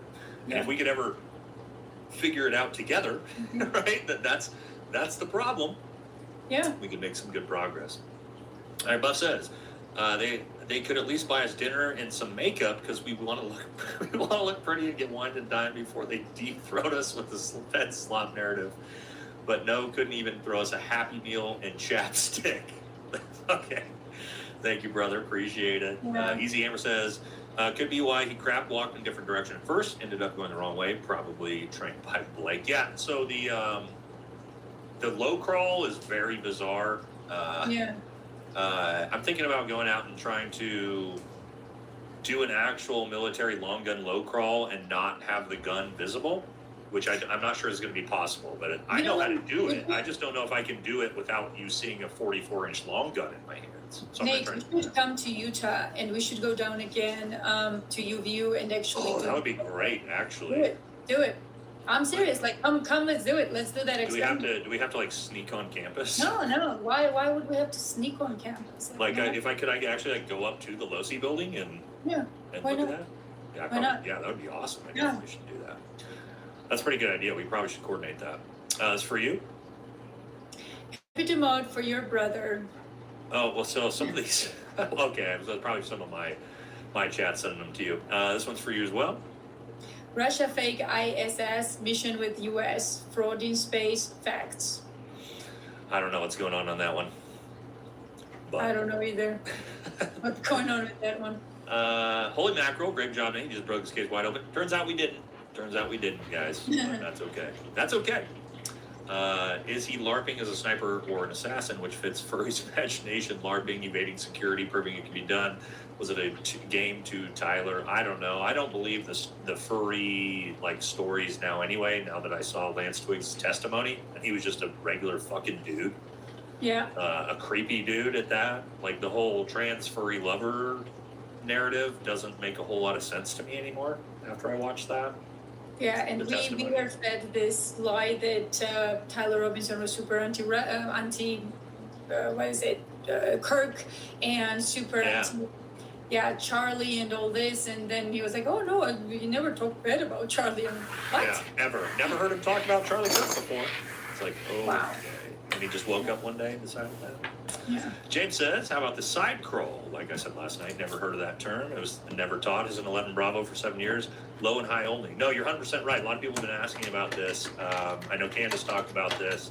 I think Candace even asked for like, hey, can the experts weigh in on this? Yeah. Pretty bizarre. But what I will say, what you did see there was actually a very high level sniper side crawl. We would call it a low crawl, right? But the way he's doing that is actually very, very difficult to do one-handed while maintaining a 44-inch long gun and keeping that low space while moving laterally. And that's why I want to go out and try to show people how hard that was as a guy that knows how to do it and then also conceal the gun at the same time. I'm not sure I'd be able to do it. I know Baron. I probably shouldn't say this. I started it, so you should say that. All right, so maybe you guys can bully. No, I'm going to say it because I love Baron. But maybe you guys can bully Baron. So you guys know Baron went out and tested this himself in his front yard with a long gun. And no way. Baron did? Baron did, yeah, he did today. And we're trying to get him. Neat, dude. I know, we all want to see it. And we're trying to bully Baron. We're trying to bully Baron into showing it on his show. So for those of you guys who are big Baron fans, we need to see the footage of Baron in his front yard trying the side low crawl. So I'm sorry, Baron, if I shouldn't have told anybody. I think it's amazing. I think it's hilarious, and we all want to see it. Yeah. So you guys need to tell Baron. Baron said it was extremely difficult. But yeah, make sure you guys bully Baron and tell him that he needs to show you guys him out there in his front lawn trying to do it. All right, this one's for you, Liz. Integrity wins. The truth will set us free. Then we can grow and heal until the mad scientists try to kill everyone. Yes. You know, Go ahead. Scientist thing is a big thing. Like, look what's happening with COVID. Can you imagine, like, looking back? Do you remember how much the media gaslighted us? How dare you say it's from the lab? How dare you? We were saying. What are they doing now with Charlie Kirk? Exact same thing. Exact same. Same. You were a domestic terrorist, Russian agent, everything imaginable. If you said it's from the lab, and now it is from the lab, and the media members who flat out lied to the entire world, not just Americans, entire world, made, they are so quiet. What, we said that? What? Oh, never happened. Yeah. What are you talking about? Yeah, and they're going to do that with this case too. 2 years from now or after the trial, depending on how it goes. We never said that. Yep. Benny Johnson's going to say, I never said that. I never said there was 4K footage. I never said that. That's coming. I'm pro-Ukraine, but I'm starting to question things. Good for you. Good for you. Not going to tell you what you believe, but the fact that you take in new information, just like we do, and go, maybe I should reevaluate. That's what a critical thinker does. That's what intelligent. Yep. You should debate Andrew Wilson on this. Yeah, I would never debate Andrew Wilson because all he does is berate women, and he doesn't have any resume to debate. Yeah. Right? Like, I'm a retired Green Beret who has all the resume in the world to talk about this. Is he the one that went after Leah Files? He goes after everybody. He was just his handle. he's the dude that goes on all the shows and just like talks shit to women nonstop. I don't know, you might have seen him, but I'm sure you'll know him. He's pretty viral in a lot of places. But I don't listen. I just think he's a fucking dork, Andrew. If you see this, yeah, you're just a fat, lazy chud, and I can't take you seriously. So no, I wouldn't debate you because you don't have a resume to debate me. So sorry about that. And some people say that sometime, but no, not worth my time. All right, this is for you, Liz.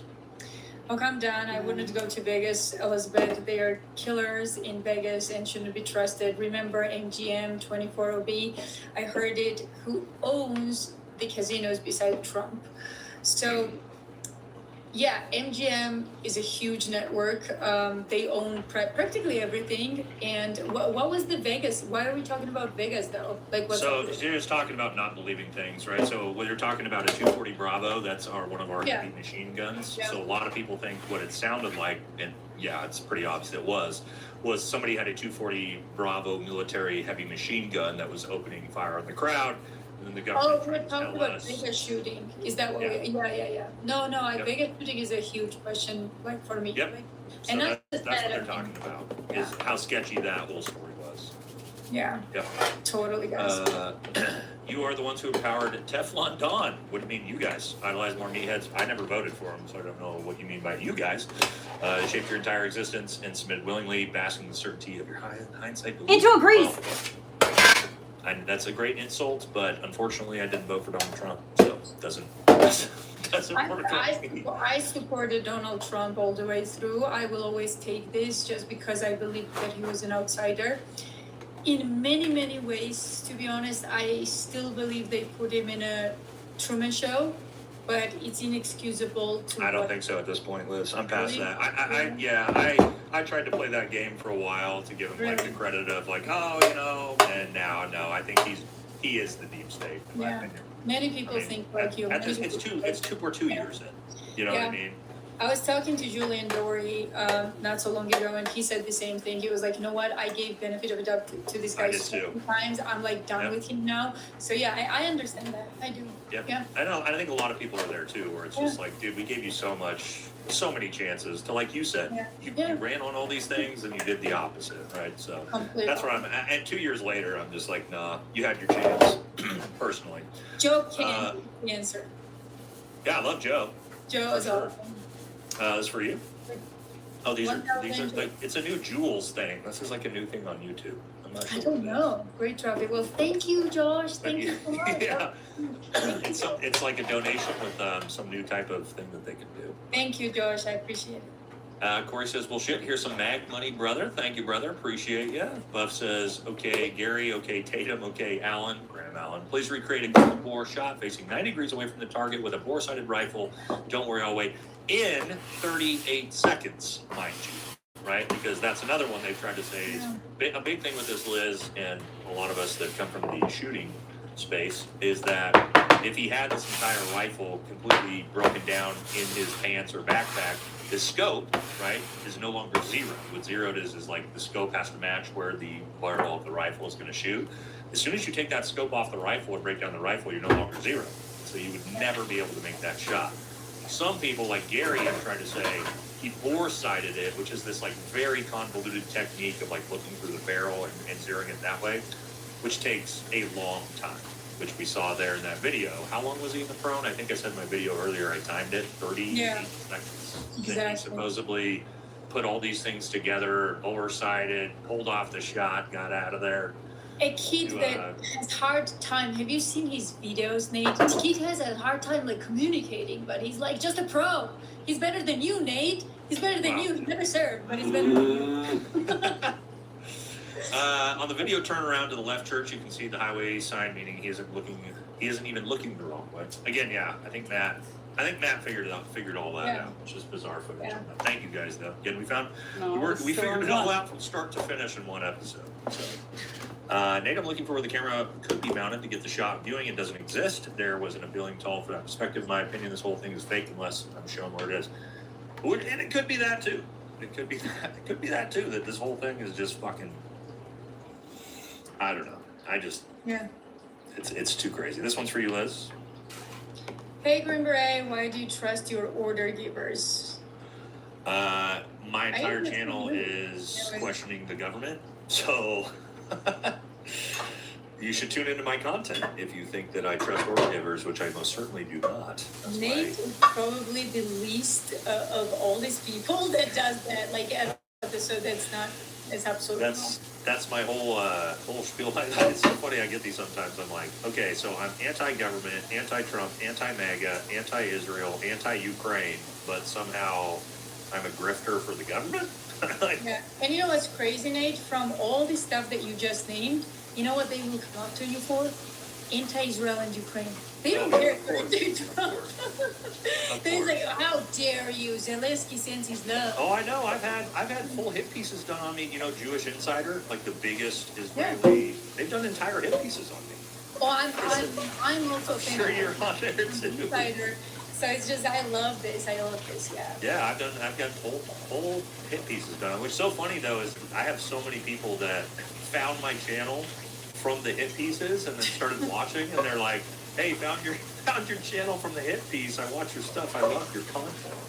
Well, that's what happens to me all the time when the trolls fucking make big posts on social media about me, and they get other content creators to say things about me. Someone is paying these people to push this. All it does is make people find my channel who like go, wait a minute. I literally have so many people who watch my channel on a daily basis today who started out seeing my content because a troll posted something about me. I'm also like, I hope they're getting paid. It's funny. Because if you sold out this hard and you're shilling this hard and you're not being paid, you're done. That's even more pathetic. You know what I mean? Like, you're willingly doing this for no money? You've completely sold out and sold your soul for no cash? Yeah, you know what I've noticed, Nate? It's not just cash. Diving into this Ukrainian agenda and trolls and stuff, I realized that many of these people are like, some are like swingers, some are pedo, some are like for sure. masturbating in public, some are like from gay websites, like so we know how Israel monitors all this, right? Like Israel monitors all the gay and websites. That's how they leverage that on people. That's exactly what it is. Do you know why that is? We told my kiddo about hearing tradecraft standpoint of why they do that? Because the number one most manipulative human emotion is shame. Exactly. You see, you already know.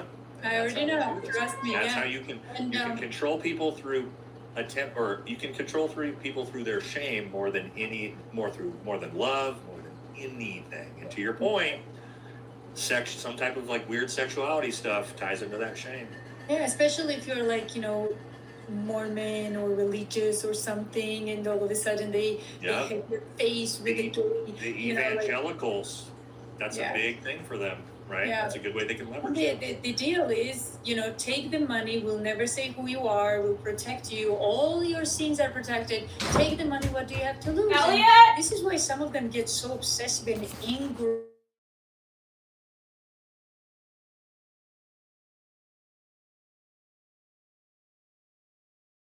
My fucking kid went down the street to someone's house. I like Anomaly. Anomaly. Anomaly. I thought it was a name. I like Anomaly. He had integrity during the scandemic. I don't remember the Green Berets during that time. So, do you understand what Green Beret has to do with that? I'm assuming Anomaly is probably a YouTube creator that was, fighting against the COVID narrative at the time. Yeah, I guess. I think that hey is guys, I've only been retired for 2.5 years, so I was active duty during COVID. So I wasn't on social media at all. Did they jab you, Nate? Because you were active duty, did they give you a jab? All right. Well, yes. Oh, I see. It's not something I want to talk about. Yeah, no. We are not talking about it then. Yeah, okay. They did force it. Yes. Was there ways around it?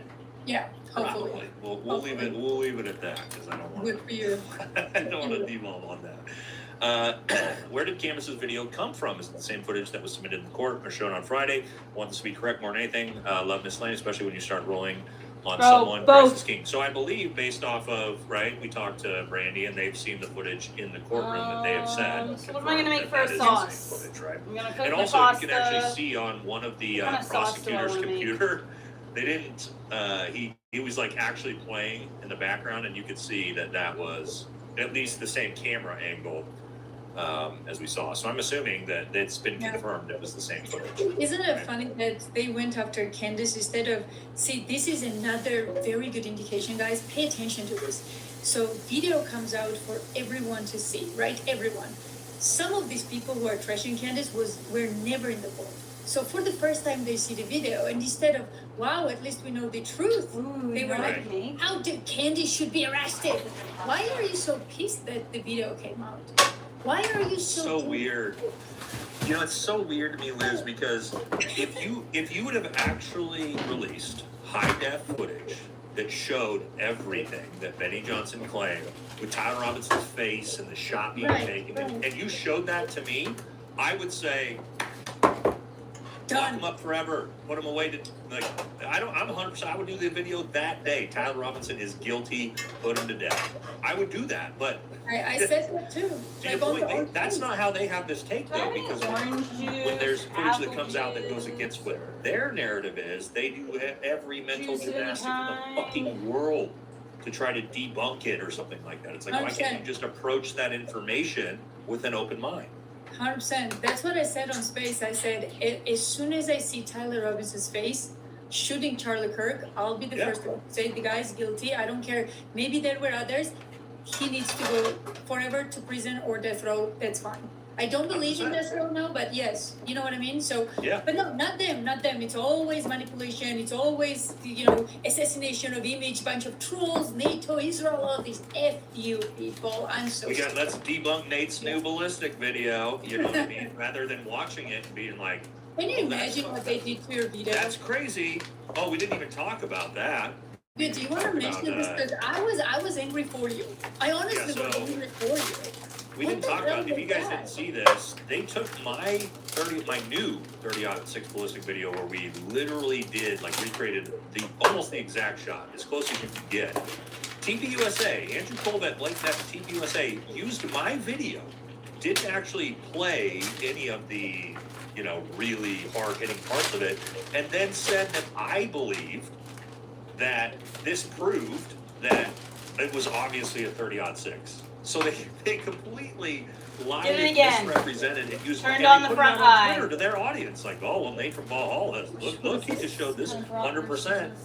He believes what we believe. And it was like, did we watch the same video? You fucking little lying cocksuckers. Or did you even call me? Did you even call me to say, oh, Nate, do you believe this? I might be misrepresenting. No, because, Nate, what you put out was real.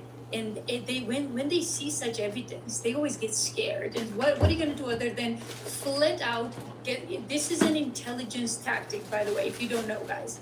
It's deny, and then turn what they are telling you against them. So if, for example, someone is accusing you of something, say, no, I didn't do it. You are the one. Set a timer for 26 minutes from now. Yep, 100%. All right. Thank you, John, for the big $50 donation. Very generous. Says, I did not mean to rain and praying, but I have the 3D LiDAR map pulled up that Gary took. The building you're seeing is actually the building connected through the hall flags, just at a weird angle from optical illusion. There you go. John, that's what Matt actually pulled up and showed us. And I'm 100% willing to go, you're right. Cool. Let's keep moving on, you know? Exactly. This for you, Liz? 3-2, the world is a stage, and the med science takes place at place like MIT.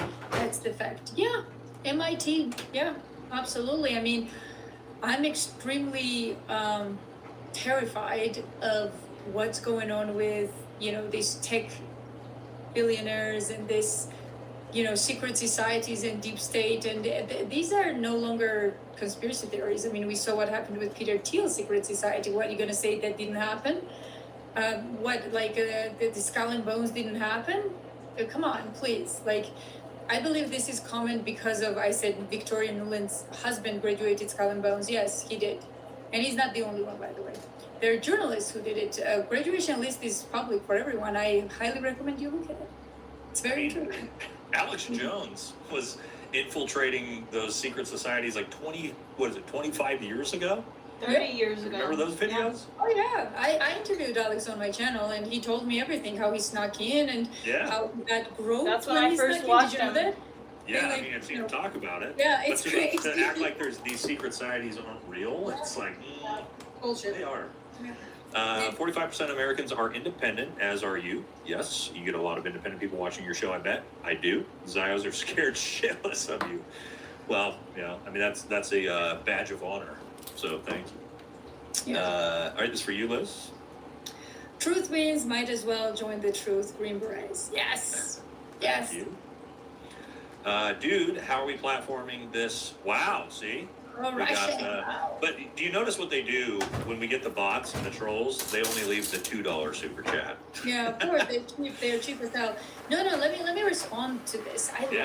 First of all, pro-Russian. Number one, I'm pro-American. Let's start from this. And my loyalty obviously lies to this country. That's why I own one passport, unlike all the Zionists. Interesting. Isn't that interesting? Especially the ones who are the loudest, one passport. That's number one. Number two, my second country of priority, if there's going to be anything, is going to be Georgia, where my family is, by the way. In Georgia, which is a different country than Russia. Completely. And what's this dumb, geopolitically dumb cockroaches? Georgia is very hostile, always was very hostile to Russia, just so you know. Fought with, and the best part is they fought with American troops in the Middle East. Yeah, by the way. Yes, they did.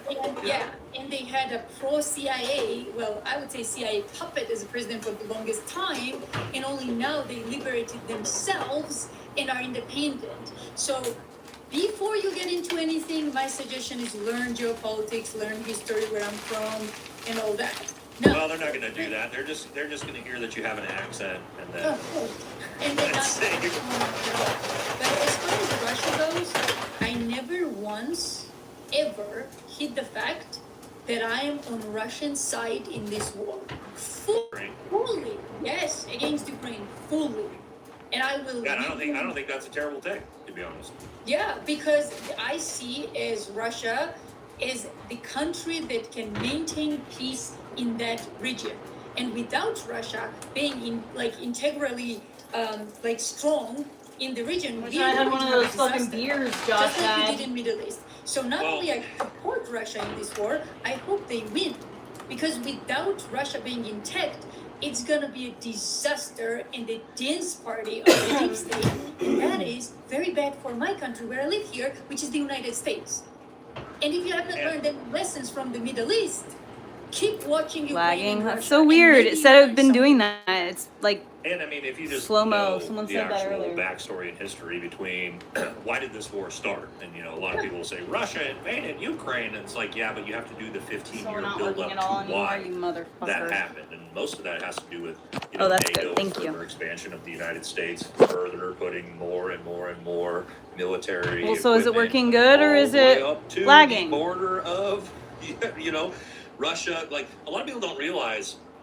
If you think about like the difference between the border of Ukraine to Moscow, it's like a couple 100 miles. That would be like if China decided to come through Canada and start putting massive military presence, right north of Michigan. Like, what do you think the United States would do? I'm not going to get into all that. We would destroy rabbit hole of history. It would destroy. But I mean, if you think that Russia started that war, then you just don't. You honestly don't. Yeah, you just don't.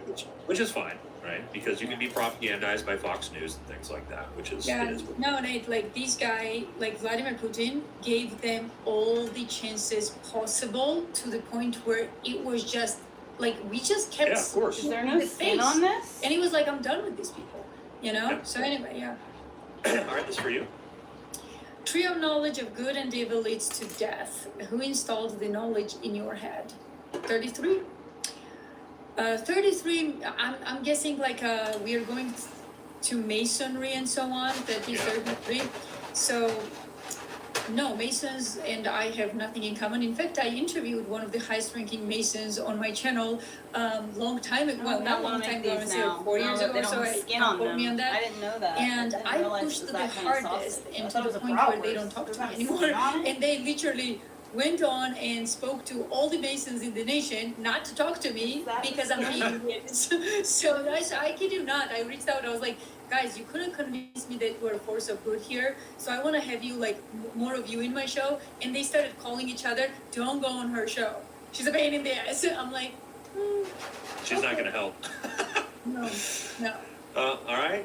Nate, either prove there's two people on the roof or the footage was filmed before September 10th. The other video released by FBI shows a guy running in front of that building on top. Good work. Like I said, from what Matt pulled apart, maybe we're not right on that. But at the same time, I don't know. I need to come back and look at that too, because again, also that camera footage which we saw from Matt is just so bad. Being weird. Again, what looked like to be a building behind him was apparently a building 150 meters in front of him. So.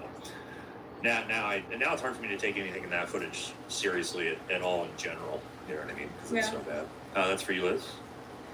Shills are going to Shill. I've been homeless for years. I was 18 and trained at GFK for 3 years. 18X, that is the 18X? The 18X is the initial contract that you can get to try to become a Green Beret. Before you become a Green Beret. Like you sign the military contract, it's called an 18X rate contract. So, tagged you on IG about the fake camera angle. I'll look at it. Thank you. The next 4 are for you. Loot box. The Jules loot box. Again. Thank you so much, Kat. Thank you. I really appreciate it. That's for you too. You two have amazing minds. Thank you. Don't forget to use your talent for growth and healing also. Yes, big time. You know, Nate, I don't know how you are with religion, but my time with my priest and all of this actually helped a lot. So what's your So I pretty much lost my faith while I was well, hold on, I'll get to it. Lost my faith while I was active duty, while I was fighting wars. For a lot of, you could probably guess the reason why. Actually, I got to a point where I felt like, how could I ever make it to heaven or find my way to Christ after the things I've done at war? I'll leave it at that. And then it was actually the Charlie Kirk assassination that brought me back to Christ in a weird, sort of bizarre, roundabout way. So I talked about that on the show before. I'm pretty private about it, but yeah, I completely lost my faith I grew up religious, lost my faith for about 20 years. My entire time in the military after, and again, we're getting a little bit personal here, so sorry, don't judge me. But and then it was actually the Charlie Kirk assassination that roundabout found my way back to Christ. So it's amazing. Yeah, it's we are. And I think that happened for a lot of people actually. Yeah. It's interesting. Charlie had that effect on people. Yes. We are moving in this time. I want to say one thing, that we are moving in this era where people who don't choose Christ or God, like their God, whatever their God is. Well, for me, it's Jesus Christ. So they will definitely go on the dark side. There will be no neutral anymore. Like it will be their that side or Christ. And I hope that they will make the right choice. But yeah. Do you believe EK helped GE continue his cult into TPUSA? Sir, occurred to me? And Jeffrey Epstein, I would guess. So I'm gonna say I feel this. like she's too young. I feel like she's too young for that. Yeah. Also, I don't know Erica's and Jeffrey Epstein's connection that much. I don't know, so I cannot speak about that at all. I know that Swap it everywhere there. Another good job. How dare you go after Erica Kirk? First of all, no one's going after Erica Kirk. The only thing I ever said about Erica Kirk was my actual post, and that was my opinion. It is my strong opinion that this woman has serious psychopathy problems. I said that. It's my opinion. Yeah, and I'm entitled to my opinion. And if she doesn't like that, that's her problem. So as far as going after her, like, when have I gone after her in terms of, oh, look at what she's, she's done yesterday, or she's a bad mother or something? I've never said that. And I said, have you made 150 videos attacking Erica Kirk? No. Because I do know some people on the other side that have done that. Yeah, that are making 150 videos on me and others. And right? you, I've seen that. And yes, and even when I have people on who's done videos on Erica Kirk, like, again, stay factual. Stay factual. Did she do that or not? Look what happened. They came after me live. You saw it yourself. Not to harass Erica Kirk. Elizabeth got kicked out of the courtroom. Who made up that lie? Well, Erica Kirk seems to be the main character in this lie that apparently I got kicked out so that I would not harass her. Who made up that lie? Answer. I don't know. But I could guess it was at least someone from her circle. Probably. At a minimum. That's for you too?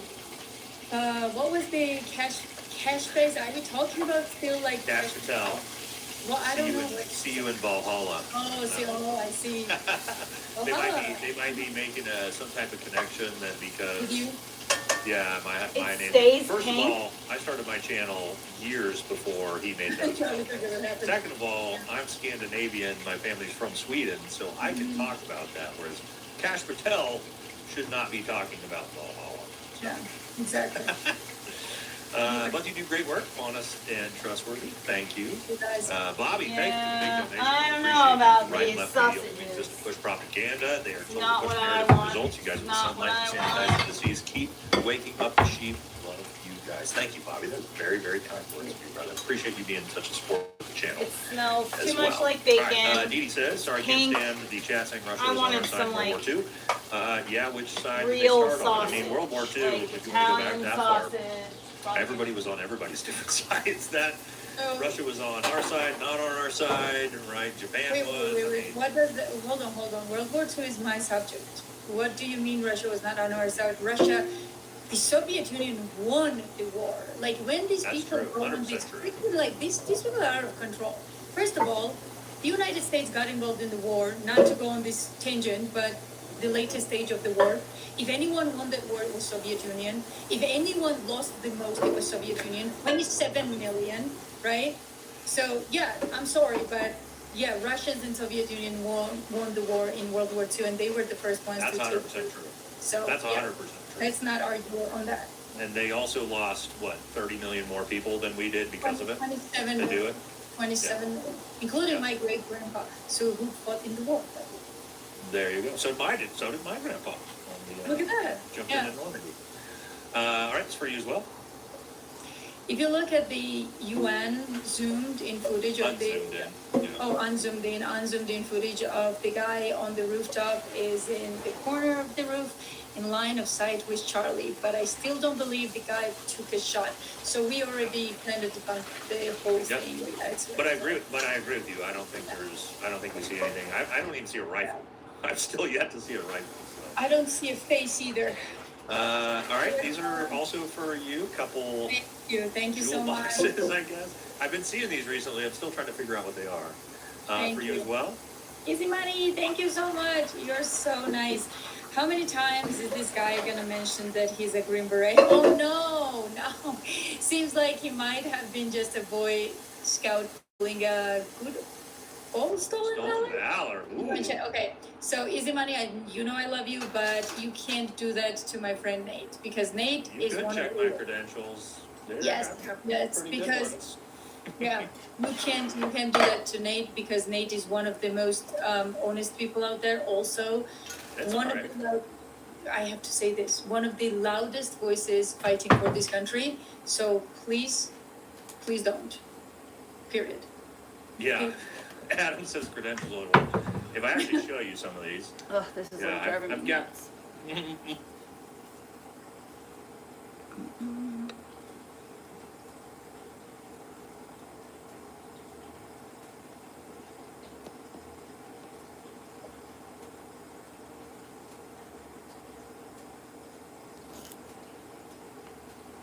Hello, Justin. Doing good. Feel like I'm coming down with the sickness a little bit. I'm down with the sickness. Come on, get down with the sickness. I've got the fucking airplane plague that my child brought home from Florida, Georgia.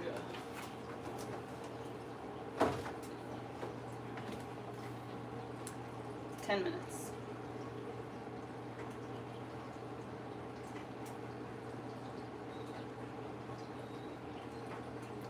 Let me go get Orly.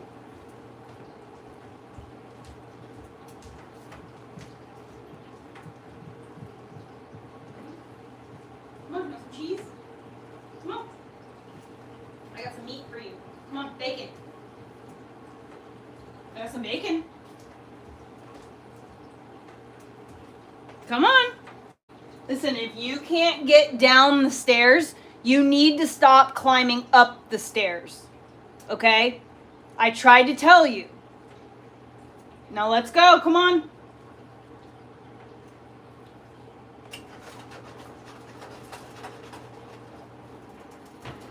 Come on, dude.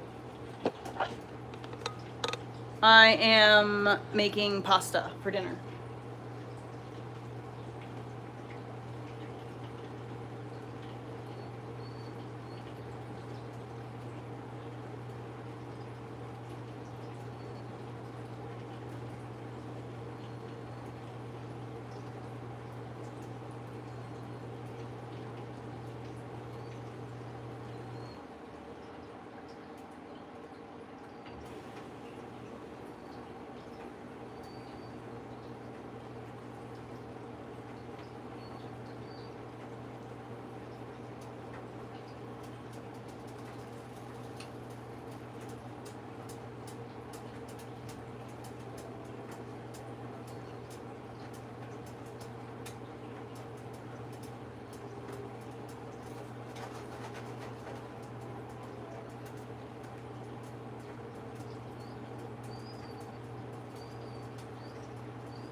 Come on.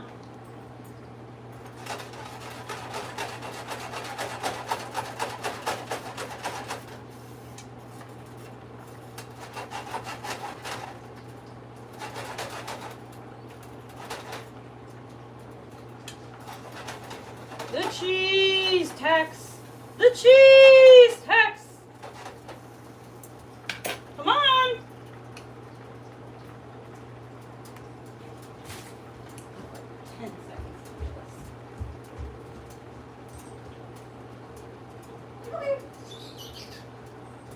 Okay.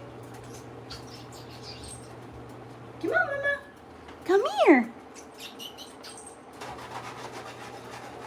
Come here, kid. Come on, Mama. Come here. Come on, Orly. Cheese tax. The cheese tax. Come on, Ornor.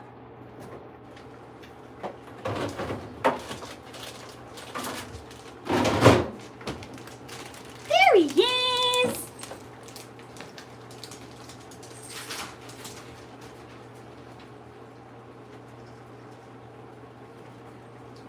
Here, Mama.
Wish I had a ladle thing. Shit.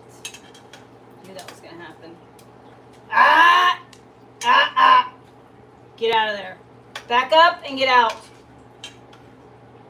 It's too hot. Don't just go reaching for shit that falls. Fucking burn. Hey, can you call Ellie and tell him to come home? Tell him it's 7 o'clock. My timer's going off right now. I'm like cooking, so I can't go walk to the door, and you want to talk to him, I would imagine, anyway. So just call him and tell him to come home. Okay, we'll call him and then call me back. My timer's going off. I'm getting burnt on the hand. Just a lot going on right now.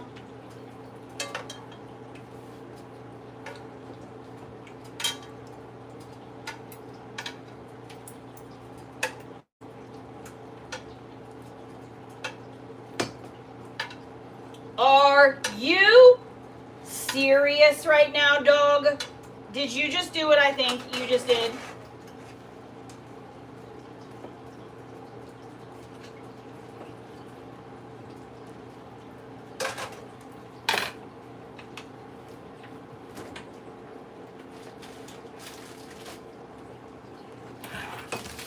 See, this is why I have issues with you, Money.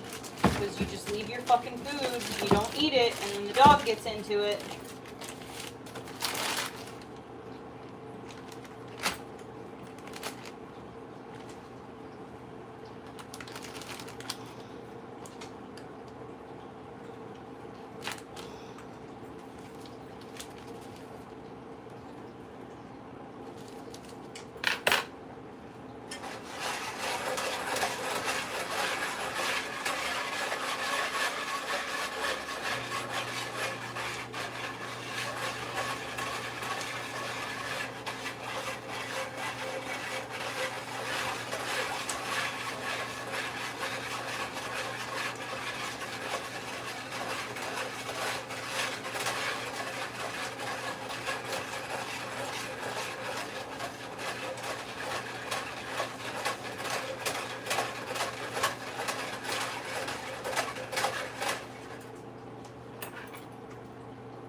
You motherfucker!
Sorry it took so long.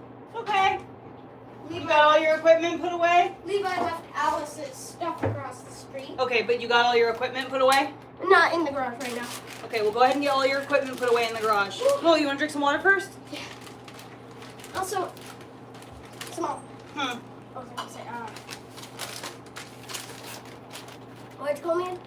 Because it's 7 o'clock, it's dinner time, and it's time to come inside. Oh. Mom has to go to work tomorrow. Gotta get up early, drive all the way out into the boonies. And then I have to drive you home first, because that's where I work. And then I have to take you to your dad's first.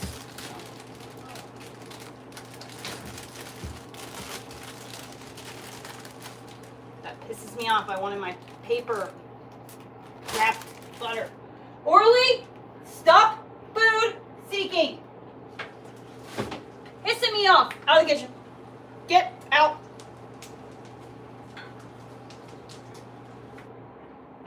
Thanks.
I love you too, baby doll.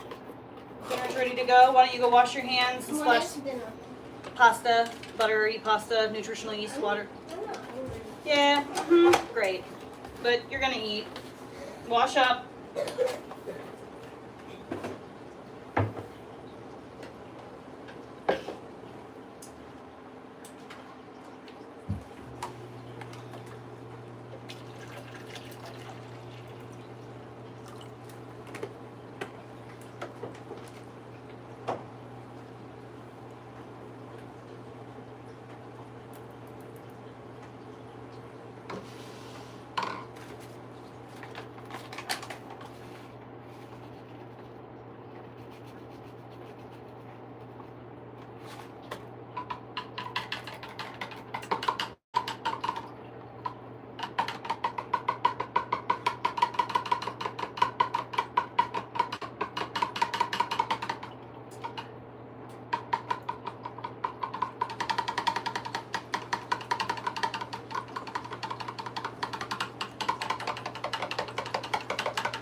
Come downstairs, please. You need to wash your hands and come on.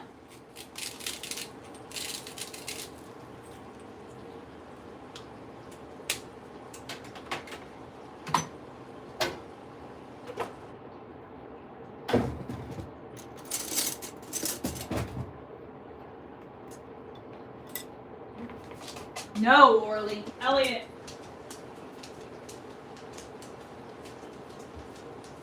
Elliot. Okay. Well, you weren't answering me. What do you? How am I supposed to know anything? You just didn't say anything to me. You were just straight up ignoring me. So.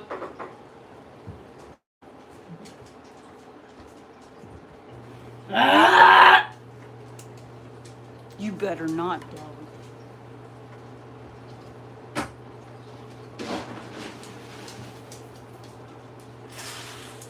There's dinner for you, bud. Come on, baby. Oh, he's washing his hands.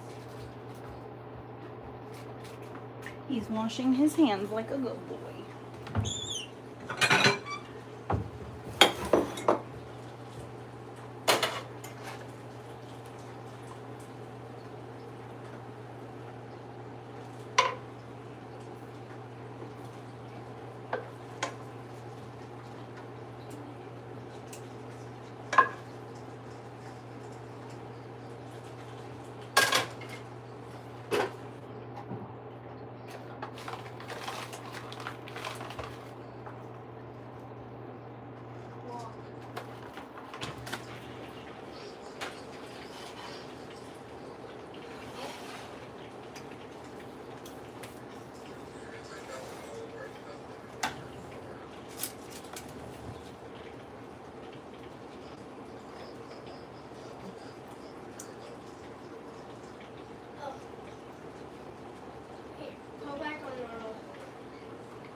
Hold on, we're on the phone with Daddy. Tea.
much time on my hands. Oh shit, I already returned the fucking kombucha to Josh. Look at this number right here. Only 1 in 250 pregnancies is identical twins. What's even more rare is something called mono twins. Those happen in about 1 in 10,000 pregnancies. Well, we met a Minneapolis family proving the odds can be against you and with you at the very same time. If you're happy and you know it, clap your hands. Oh my goodness. There's a lot going on in this North Minneapolis home, and that was the plan. And y'all already have how many kids? 3. Already have 3. And then I went for that bonus baby. Yeah. That's when things got especially interesting as an ultrasound revealed. So it's like I saw this little baby at the bottom where it should be, 1 peanut, and then like a hand came out of the background. And then I was like, oh my gosh, there's 2 of them.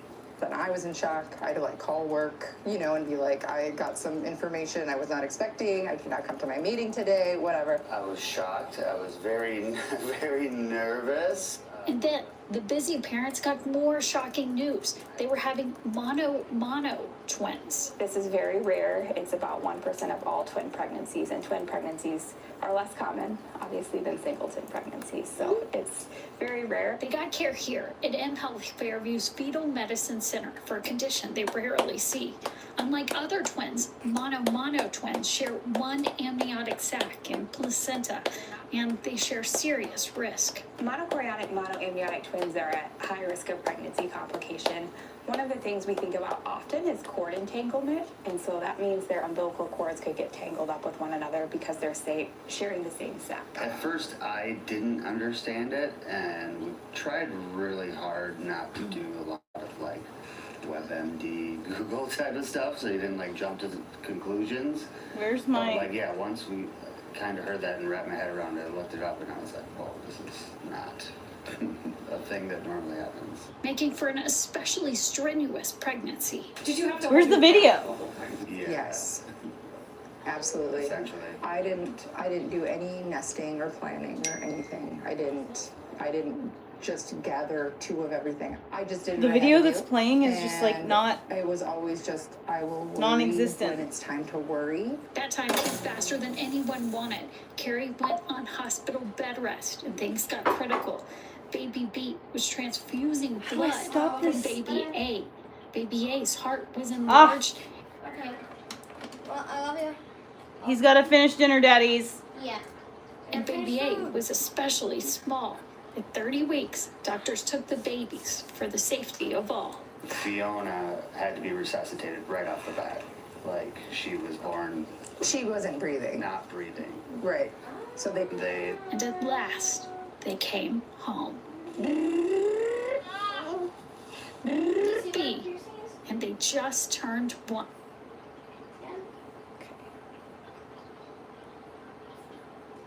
Do you see what piercing is? Piercing? Who's got a piercing? J3. Who? J3. You know, Levi's got a pierced ear too. Yeah. It's not his ear that's pierced. He's literally got an earring in it. I know. I'm saying from J3, it's not his ear that's pierced. What does J3 have?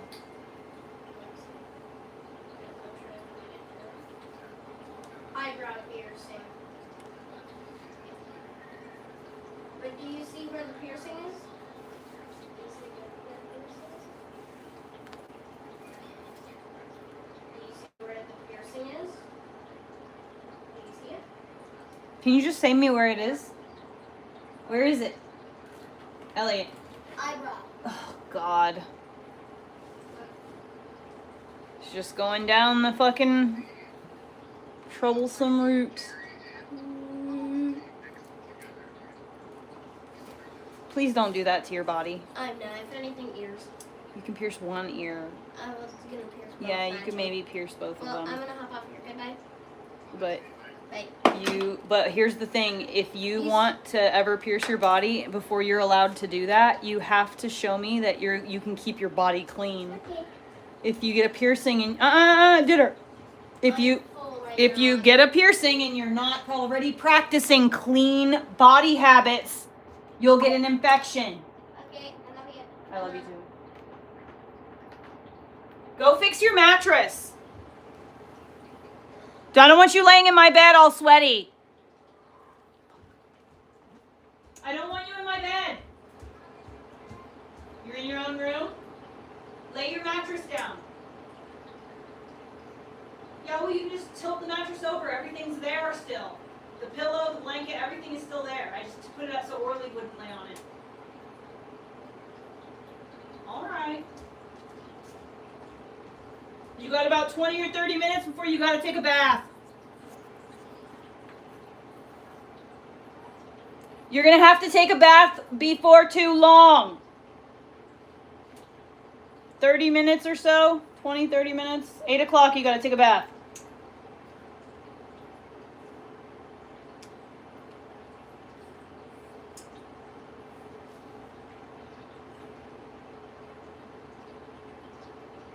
Any means necessary, as both women's empowerment and vaguely Warhol-esque Why you play start the video from like 5 minutes in? This is not Judaism. This is not Kabbalah. This is Narishkeit. For legal purposes, while I'm hardly the first or only one to hold this position, let me clarify at the outset that the Kabbalah Center is a cult, in my opinion. Now, my basis for this opinion can best be summed up by a quote from a former member named Karen, who shared her experience with the Evening Standard in 2002. And let's take a quick look at the acronym BITE from Stephen Hoslin's BITE model of authoritarian control. They change your behavior, control your emotions and thoughts, cut you off from friends and family. It's a terrible experience. You're so famous, you're limited in your own time. I think she stands for a lot of things in people's minds. Madonna. She's not alive. She was a new guy. We were at the table meeting, some little kids came up. Oh my God, Michael Jackson and Madonna. So we have your own kids. Get out of here, leave us alone. I said, don't you ever talk to children like this. Shut up, I said, you shut up. Hollywood, California, capital of the entertainment world. And the queen of that world is Madonna. Goddess, bitch, media superstar. As the top-selling female recording artist of all time and the first female performer to gross over $1 billion in concert tickets, Madonna remains, as of this record, the queen of pop. I just think it's a fainting in her adulation and in the little body that she didn't get that. Critically, though, unlike King Michael, who had an undeniably visceral passion for music and choreography as an art form and as a means of personal expression, Madonna has always seen pop music as a means to an end. That end, specifically, being movie-level stardom. For a time, she was able to sell her willingness to be packaged for success by any means necessary, as both women's empowerment and vaguely Warhol-esque meta-commentary. But superstardom doesn't come easy, and Madonna knows it. She clings to her supreme status with the ferocity and control of a dictator who suspects a palace coup at any moment. Hey. Oh, you look terrific. No, I didn't expect it to be this way. Where's the celebration? Get used to it, Madonna. This is the way it is. But by the time she found herself facing down the barrel of the big 4-0, Madonna was voguing for two and desperately seeking spirituality. But instead of a vision quest, she wound up getting swept away by a pair of hucksters peddling Hebrew mysticism with a self-help program. This is a story about a money-making scheme costuming as a religious practice. It's a story about the emptiness in our modern world and the folly of trying to buy our way towards deeper meaning. And it's a stark reminder that celebrities are not qualified to dispense life advice. This is the story of the cult of the red string bracelet.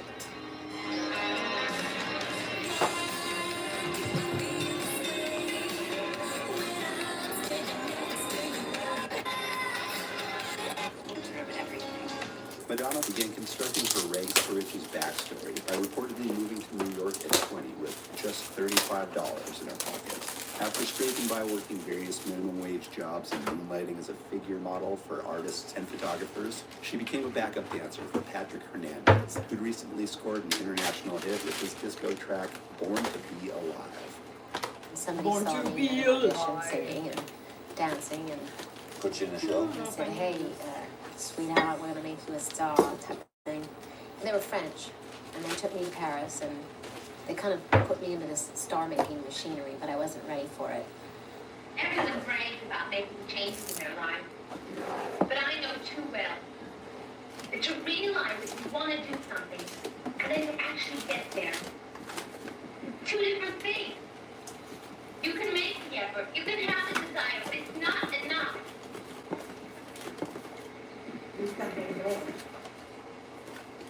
In 1980, she made her first on-camera appearance in an ultra-low-budget, shot-on Super 8mm sexploitation art film called A Certain Sacrifice that was later released in 1985 on the back of her stardom. Madonna wanted to be famous. That was her thing. She wanted to have it now. She hopped from one forgotten New York post-punk band to another, in tandem with romantic partners. Wait a minute, Madonna. I know what you're doing. No. No way. No. Listen, one girl in the band's enough, okay? She wanted to be out there. She wanted her songs to be sung. What's wrong with you today, Flynn? Your rhythm's all off. You certainly didn't have any complaints last night. Flynn? We were just getting to the good part. Out! She's only 16. I was bored. What is wrong with you? I hear he's really plugged into all the record people. Especially over at Warner's. He's got a couple pullbacks getting name deals over there. Yeah? Once she determined she'd rather be a solo act, she began dating one of the DJs at Danceteria, who was able to get her signed to Sire Records. Well, she isn't that bad. Like Minnie Mouse on helium. So I hear you like my tape? You gotta see me live to get the whole picture. I love such fun. Bye, Brad. She took my lunch. Madonna the Product first hit the market in 1982 with the debut single Everybody, followed by a self-titled album produced by the wannabe Giorgio Moroder DJ boyfriend who'd lined up her record deal. The formula worked, and Madonna hit the ground running from the moment she appeared on MTV. Her first round of hit singles, Lucky Star, Holiday, and Borderline, along with the deliberately provocative follow-up, Like a Virgin, were clearly intended as the launching pad for a movie career. She could be great. She could be a major star. She is a star. By her second album, Madonna was cribbing aesthetically from Marilyn for the video on what would become her signature track, Material Girl. After a bit part in Vision Quest, Orion Pictures paired her with Rosanna Arquette in Desperately Seeking Susan, which profited in part from a hit tie-in single, Get Into the Groove. I see you have quite a following. Madonna then tried hitching her wagon to the A-list by way of Jeff Spicoli himself, Sean Penn. But 1986's Shanghai Surprise proved to be the Gigli of its day, winning Madonna her first Golden Raspberry Award for Worst Actress. I'd skip that one. The eventual fate of Bennifer, so too, fell upon Sean Donna when they divorced in 1989. Oh no, if anybody gets too close to you, you have to break it up because, God forbid, maybe they'll find out what really makes you tick. Did this all start when your mother died? I mean, were you so beat up that you just decided to stop feeling anything? Meanwhile, her 1980... What happened to your mother, Madonna? You never talk about her. Who are you? She's Madonna. Her 1987 attempt at screwball comedy, Who's That Girl, was another forgettable flop in spite of its tie-in single becoming Madonna's 6th Billboard #1. She earned her second Worst Actress award for Who's That Girl, making her the first in history of the Golden Raspberries to win in that category 2 years in a row. Stop right there. Her attempt to sponge off boy toy du jour Randy Quaid in a period piece remake of the 1952 Damon Runyon anthology musical Bloodhounds of Broadway bombed as well. This may be a choice moment to start a losing streak. To make up ground, her next single, Like a Prayer, was a facile, shallow, and cynical recycling of the controversy from Like a Virgin that nonetheless continued the Queen of Pop's winning streak. The question is simple enough. The answer may not be as clear. A performer conquers one medium but can't seem to master another. The performer is Madonna. The tricky medium for her the movies. Either she can only play herself, which is one way to go. Right. Like Bing Crosby and Bob Hope were always themselves. Right. Or she can put herself in the hands of a very, very good director with a good Is script. this some who says, kind of "Madonna, fucking joke?" You're not going to call any of the shots here. I hired you like the rest of the members of the cast, and I'm going to use you, and then she can be used well. But Well, that's why, see, I think Warren Beatty did that in Dick Tracy, yeah. absolutely. 1990's Dick Tracy managed to turn a profit for Disney and McDonald's, but the role of Breathless Mahoney would be anything but a star turn for Madonna. Auditions are underway. That was dumb as absolute fuck. Here's male dancers who know the meaning of poop style, beat boy, and vogue. The choreographer goes on to say that wimps and wannabes need not apply. We are not entirely sure what all of that means. Her Blonde Ambition tour was another financial windfall, while maintaining the pseudo-authentic posture of her output being some kind of statement about itself. I'm so desperate. What? For some fun. A behind-the-scenes documentary from the tour, Madonna, Truth or Dare, made even more money. Rich, rich, rich. Helped set the stage for vacuous reality TV. He loves me not. Were there any messages? And earned her yet another Golden Raspberry nomination. Loves me. Batting cleanup, Madonna.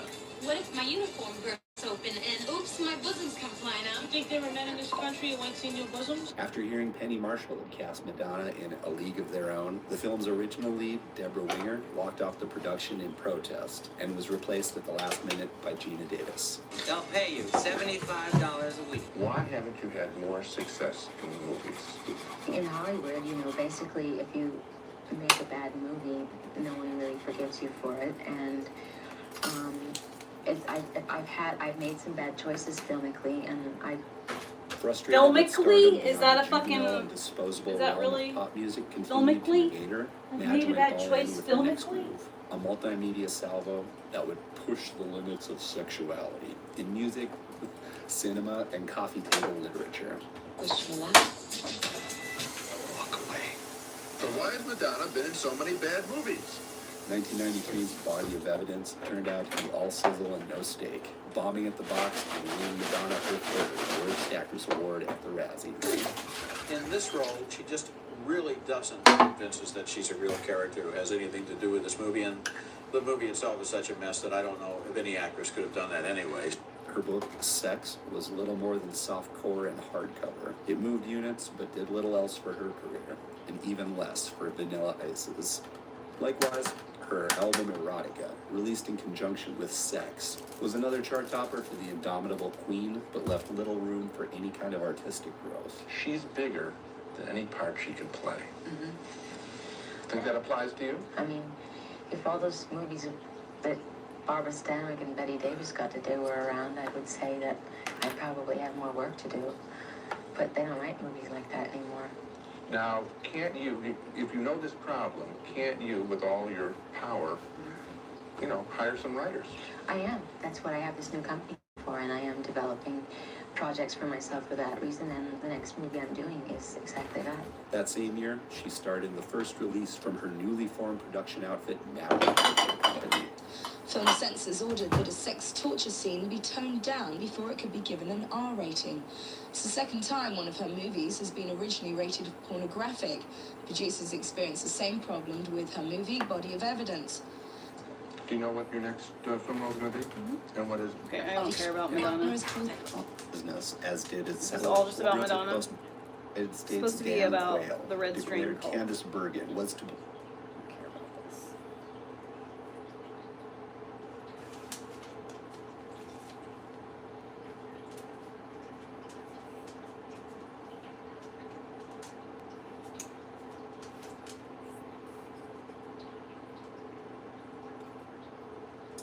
Hey guys, what's up? It's Addie. I'm on TikTok as DJ Hungry Human, and this is the Plant Shop Show.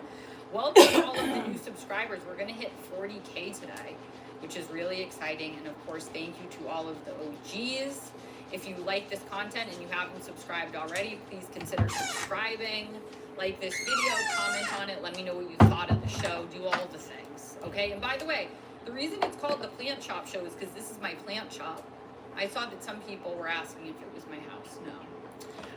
If you'd like, follow me over on Instagram. Ciao, bud. You're I gonna get cover hurt. a lot of stuff on my Instagram stories throughout the week that I don't necessarily get to on this show. So if you like what I'm doing here, you'll probably like what I'm doing over there. That is if you're on Instagram. And if you're not, I don't blame you.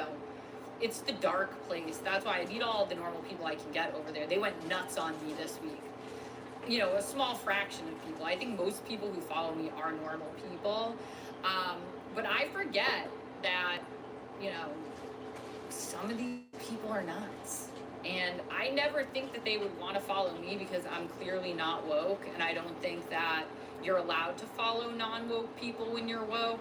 But what I think happens is that they convince themselves that I'm woke so that they can, you know, allow themselves to follow me. And then I say something that they don't like and they go insane on me. So this week, I reposted Andy Cohen blowing smoke up Anthony Fauci's ass, and they like just went nuts on me. And it's funny because it's always women. You know that these women are like fake feminists. You know, they think that women should be able to think and say whatever they like as long as it's an approved thought of theirs. As long as you agree with me, you can say what you like. But if you disagree with me, then I'm going to call you every name in the book and weirdly threaten you by being like, I know you. They always say, I know you. Why would I be intimidated by somebody that supposedly knows me that can't come and say any of this to my face? Okay? They're very, very used to being able to bully and police everybody. That's why they look back on COVID and they like miss those times. Because they were really high on their own supply during that time. You know, they could just go around policing everyone. And it's like, nah, you're not going to police me. You need to go to a woke creator, which there's a million of, and then you can berate them, and they will be forced to pander to you. It's just not going to happen here. Sorry. If you disagree with me, you're more than welcome to watch my content, whatever. But it's like, if you're going to get angry about it, that's a you problem. You shouldn't follow people that, like, make you enraged. And, like, I don't know, that you hate so viscerally. It's weird. I mean, somebody commented on I was like laughing about it with my brother. Somebody commented on last week's episode and was like, you're saying J-Lo is a bad person, but you're a bad person. I don't know. They were like going nuts about, you know, what I said about J-Lo. I don't know. And we were laughing about how it's like, out of all the examples you can use, you chose J-Lo. But I didn't mention J-Lo until like an hour into the episode. And it's like, that's crazy that you hate watched an hour's worth of content. And I'm not one of those people that's like very, very desperate. Like, I mean, it's cool that I get likes and views and all of that stuff, but I'm like not living and dying by that. I don't need that kind of validation. So it's like, you don't have to watch it. I'm not happy that people like hate watch and give me views. It's like, I think that you should deal with your psychological problems outside of my show. Okay? Anywho, on today's episode, what I wanted to talk about is 2 movie sequels that are coming out. I want to talk about Rihanna and ASAP's latest ad, which I mentioned last week, which we didn't get to. And I'm on the forefront of this story about Rihanna's downfall and ASAP Rocky's rise, which is bizarre to me. I want to talk about Aaron Rodgers because he's a stunt queen. I want to talk about Kristen Stewart. She's got a lot of drama going on. And honestly, Kristen Stewart, there's like a story, an old story about Kristen Stewart that like lives rent free in my mind. And I've been dying to talk about it. I don't think I've ever talked about it on this show, but it's like one of these pop culture stories that I like will never, it's like just a great mystery to me. So I want to talk about that. And then of course we'll talk about Ariana Grande. Everybody's talking about her on TikTok and Instagram because she dropped Petal. Normal people would say petal, but she calls it Petal. Her new album, and you know, the music video that dropped along with it. So we'll get to that. If you only want to listen to the Ariana part, just skip through. Maybe one day I'll get really fancy and I'll have like timestamps in my descriptions. That's another thing that I'll promise you that I'll never do, like the midweek episode. It's like, I'm always optimistic. I said I'm an optimist. It's like I always think I'm going to get to these things and I don't. Anyways, and then I want to put something about Taylor Swift like on the radar in case it happens, because the Gaylors are talking about this and I want to tell you guys about it because I do think it's interesting. Okay, let's start off with Clueless. Clueless is is probably my #1 all-time favorite movie. I love the movie Clueless. It's absolutely perfect. It's perfect except for that she ends up with her creepy stepbrother, Paul Rudd, because she is 17, and it's like, why are you dating your 17-year-old stepsister? But whatever. Besides that, if you look past that, it's a perfect movie.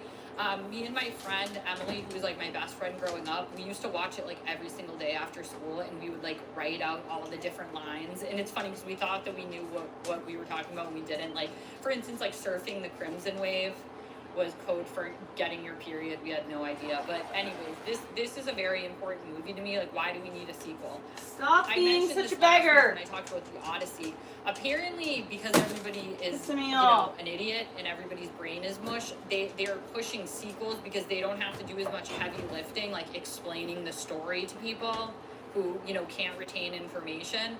So I think there's going to be like a bigger push on sequels. Like, that's why we're on like Toy Story 15.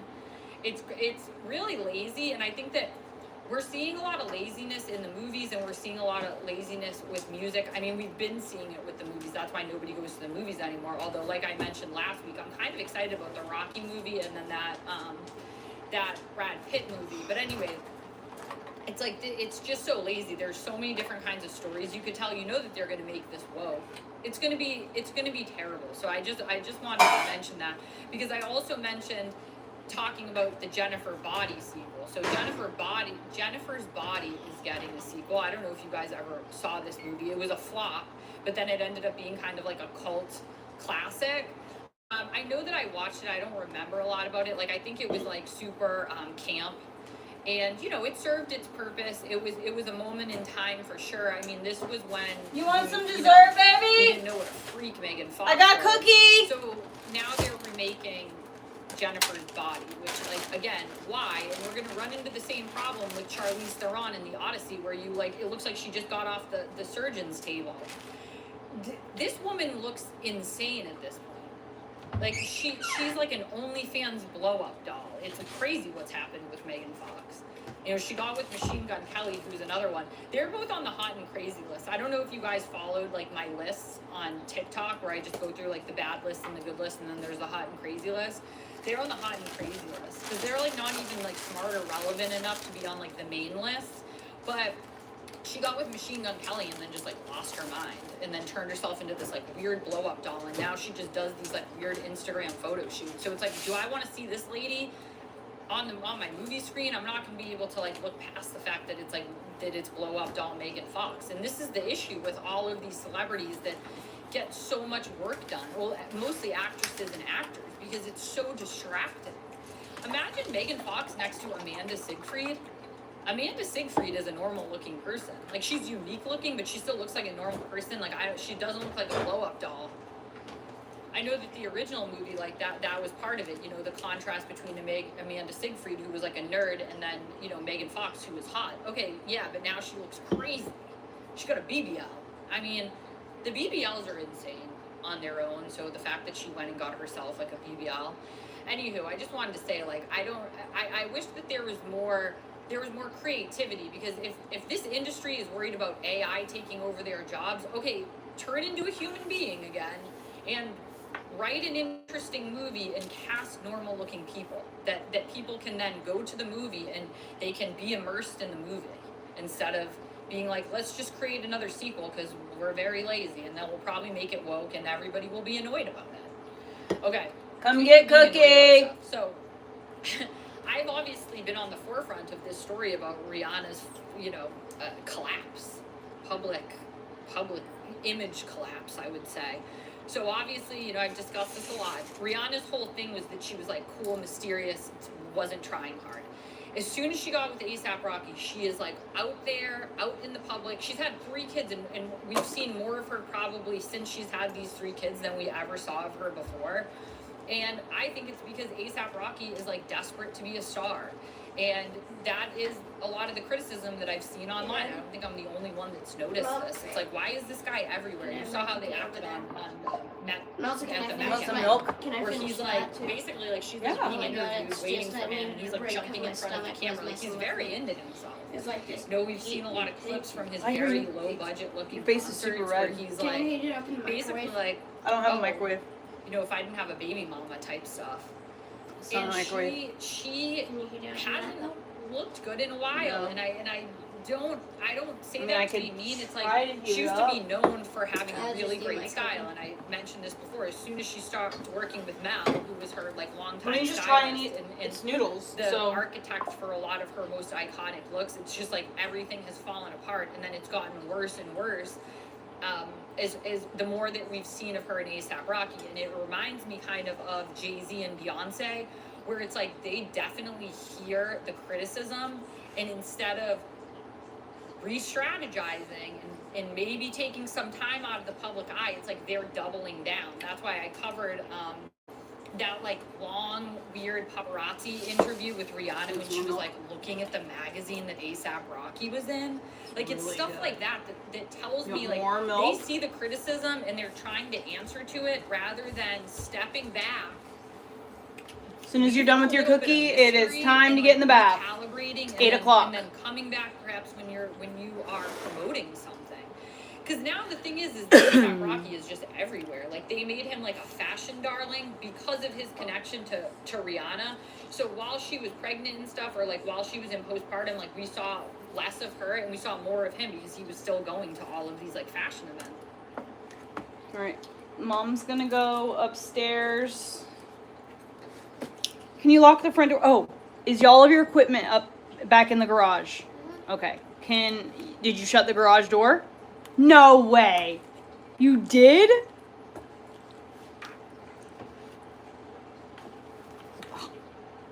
Color me shocked and grateful. Mom's super grateful for that. I fucking knew I was gonna do that. Oh my God. My phone too? Oh my God. What happened? Well, my fucking headphones, I tossed them into my bag, and instead of just going on top of the bag and falling to the side of it, my headphones fell right in the dog's water bowl. And then my cell phone cord pulled my phone, which pulled the tripod, so everything fell in the other dog water bowl. Yeah, my phone is fine. My phone fell off before the tripod hit the water bowl, so I'm just worried more about my headphones and whether or not they're actually ever going to turn on again, considering how I use them every day. I'm going to go set them on top of the dehumidifier. Would you pick up that tripod for me?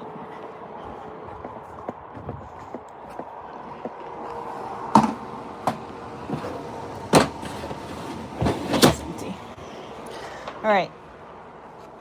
Can you please don't let me forget my headphones in the morning?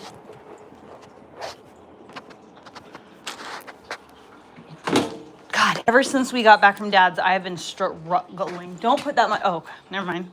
Thought you filled it up all the way to the filling up, overflowing top. Ow!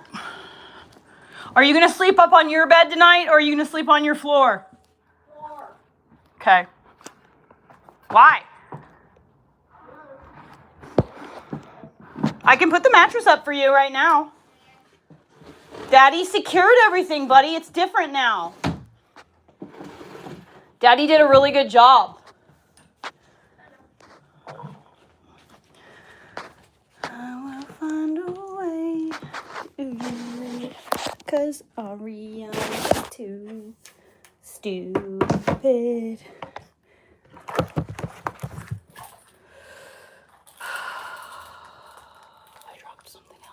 Now it's all tangled up. Oh, Heather.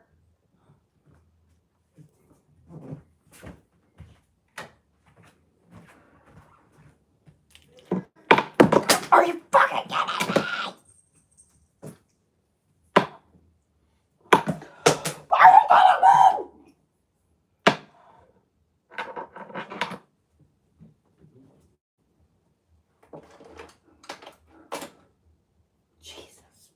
Freaking hibbity bibbity Christ.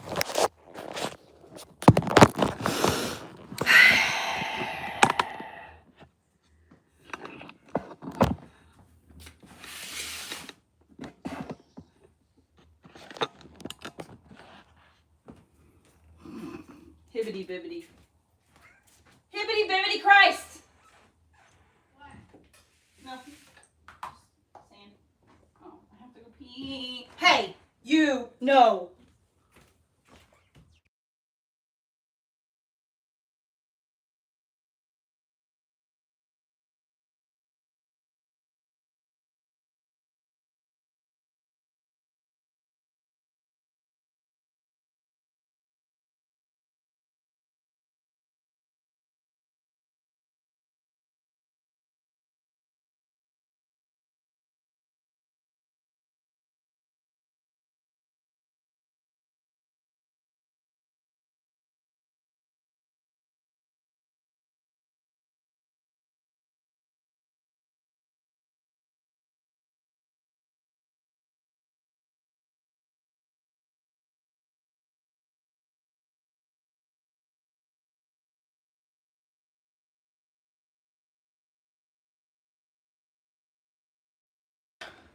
Okay, now I have to go back downstairs because my bread is beeping. I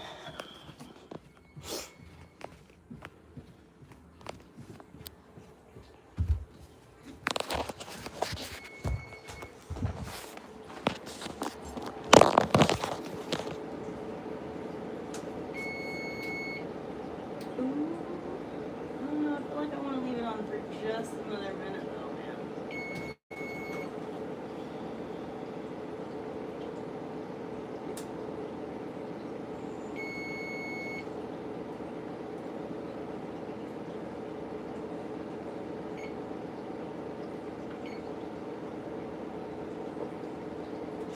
Set that for 5 more minutes and then come back in 5 minutes and do it.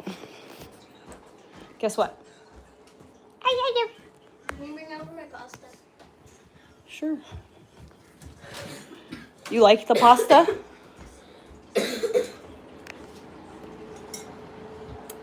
I literally made the pasta from scratch. I rolled it out. I know, because some are wider than others. Yeah, some are wider than others. Yes, because it's handmade. It's rustic. That's what they call the rustic. Don't chug that milk, baby, or you'll give yourself a bellyache. Oh, it smells so good up here now that I got that fucking old litter changed. I use this litter. It's like crystals or whatever. And so you don't have to scoop the pee. You like stir it up. And then after like a week or so or whatever, then you change out all the litter. And you scoop the poop every day. But you don't have to scoop the pee. And so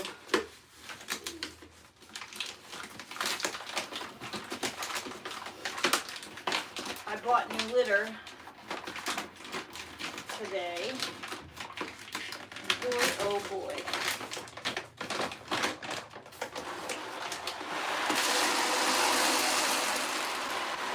It wasn't too bad. It was just like starting to get gross. And like I was stuck here without a car for 2 days. So I couldn't go buy litter. And of course in those 2 days it became like, well to me, it became unbearable. I fucking cannot stand any litter smell in my house. So even the tiniest little bit is gonna fucking send me into a fit.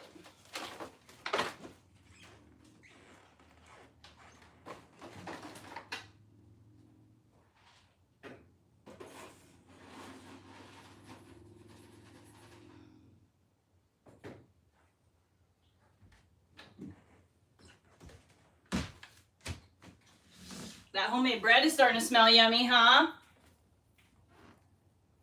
You smell it?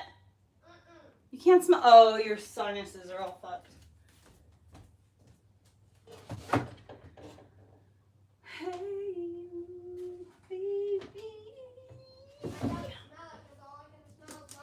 Yeah. Right in your face. Food.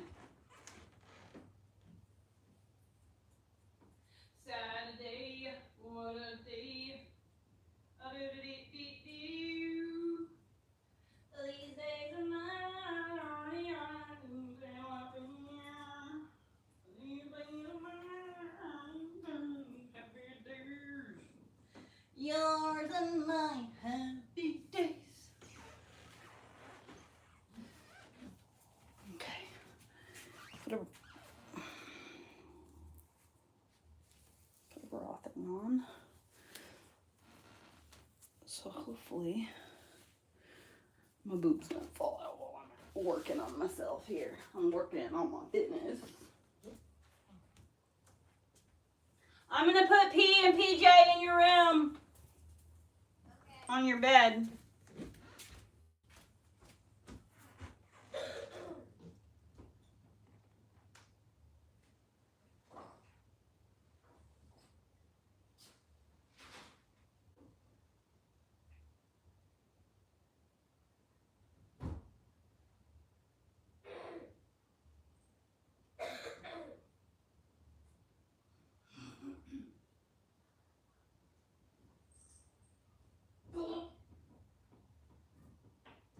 Instant boob falls immediately out of the bra. Okay, that's not gonna work.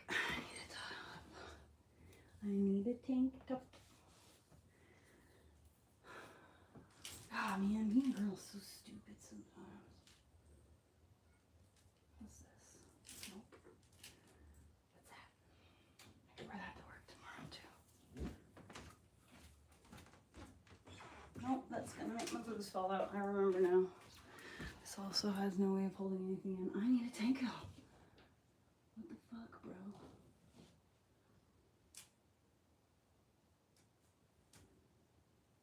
It's not gonna hold my boobs in either. What the?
Well, it came out perfectly sandwiched. It looks like sandwich bread.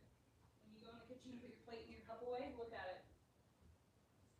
When you go to put your cup and your plate in the kitchen, look at the bread on the stove. It literally looks exactly like sliced bread.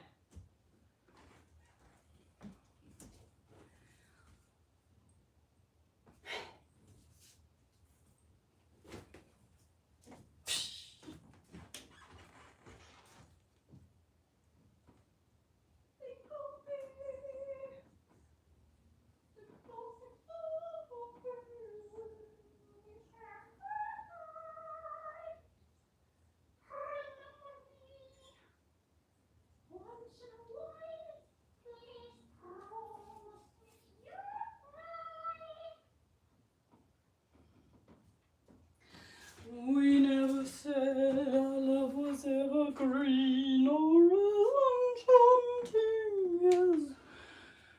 What's that light mean? As the sea and remember. Stop and think of me.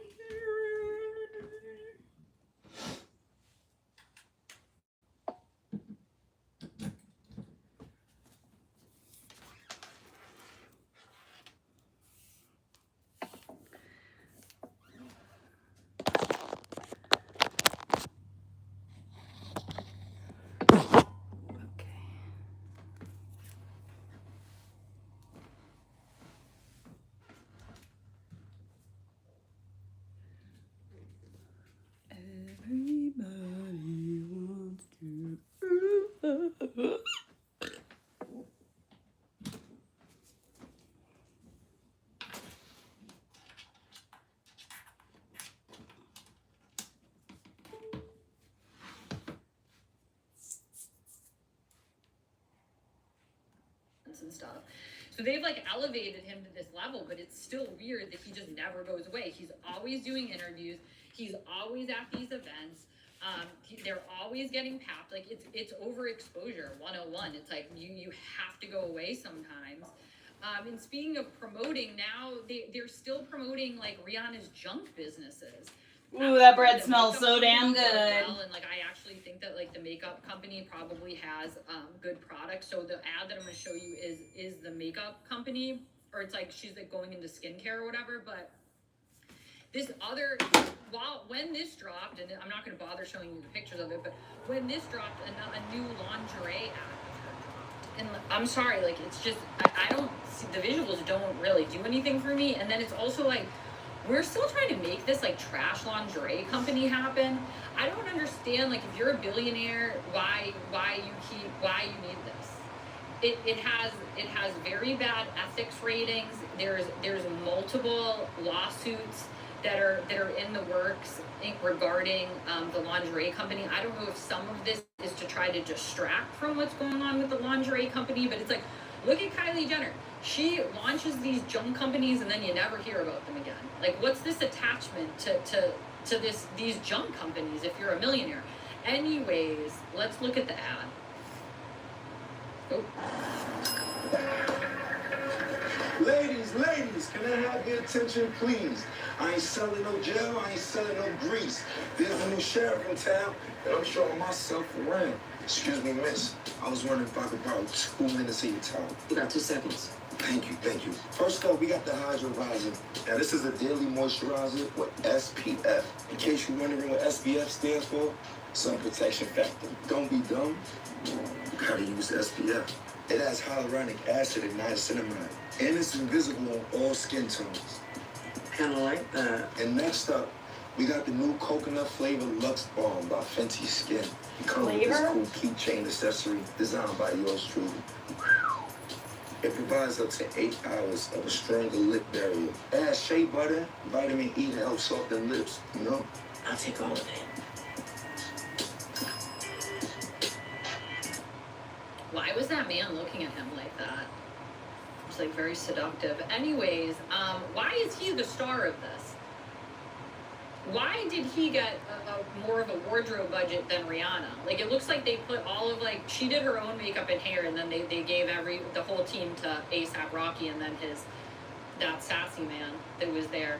I just, again, like, I'm not sure why they're doubling down on this. Every single week it's something new, and it's like, I'm not as interested in them as a couple as I was, I should say, in Rihanna. Like, a long time ago, I was like, oh yeah, Rihanna's not bad. It's been a long time since I thought Rihanna was cool, but like this certainly, none of this is helping. It's all very weird to me. All right, we can move on. Let's talk about Aaron Rodgers, stunt queen. Aaron Rodgers is a stunt queen. I love sports drama. There's always gossip with sports because these people are, it's like the celebrities, you know, they're all crazy. They got elevated to a certain point. They have all this money. They're crazy. And then they always blame us. Like, they're out. He's a perfect example. Like, you keep putting stuff out, you keep dating famous people, and then you're mad at the public, which we'll get to that when we talk about Ariana Grande too. But so Aaron Rodgers, the news with him is that he reconciled with his family. Like, this has been an ongoing story where I believe it was when he was with Olivia Munn, that he had this big falling out with his family. Part of it was that I think the fallout had already happened, and then his brother went on The Bachelorette. He ended up winning the season, and now he's married to JoJo. By the way, it took them a really long time to get married. Anyways, he's married to a grown woman named JoJo, which is insane. The only grown woman that's allowed to be named JoJo is obviously JoJo Siwa. But anyways, during that season of The Bachelor, they were kind of like dramatic about it. Like, when she came home to like meet his parents or whatever, they left 2 open seats at the table. Like, they certainly made it part of the storyline, which then made Aaron Rodgers mad. So it's interesting to see that he has finally made up with his family. Part of the reason that this is interesting is because he also, like, allegedly has a wife that he likes to breadcrumb And then again, he like acts like people should like stay out of his business. And it's like, okay, well you came on like the Pat McPhee show. He like comes on this, it's a sports podcast, like as sort of like a regular reoccurring guest, and he'll like drop different bombs. So like a while back he was like, oh, and like I think that at first he said he was dating this girl, Brittany, and now he's like married to this girl, but like no one's ever seen her. And so, and then everybody's like, because he's so weird. I mean, he had that documentary called Enigma. Do you know how funny it is to call yourself an enigma? It's like people are supposed to call you that. You don't just like profess that you're an enigma. Anyways, you know, he fancies himself this like mysterious guy. So now everybody's like, does this woman even exist? Like this when I was like researching for pictures, like this came up. It's so funny because it's like he sort of speaks in riddles. Like when he went through that whole vax thing, like he was like, oh, I forget the term that he used, but he wouldn't come out and say he wasn't. And I, by the way, I don't blame him for this, but he's funny with the way that he says stuff, and he knows that like it's provocative and that it's going to like drum up interest. So he this is a pattern of behavior from him. Okay, right?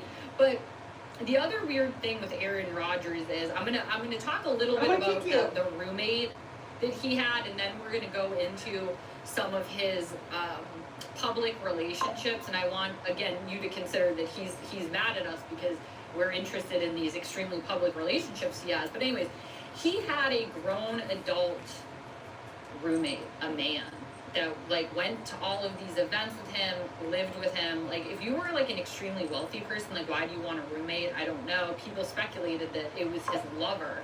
And part of that speculation came from the fact that when they broke up, when he like moved out of Aaron Rodgers' house and the friendship sort of ended, he kind of like, the roommate was kind of like cryptically posting stuff. And I want you to consider what I'm going to read to you, and then we're going to talk about like what some of his other girlfriends have said, because it's kind of in line with what they've said.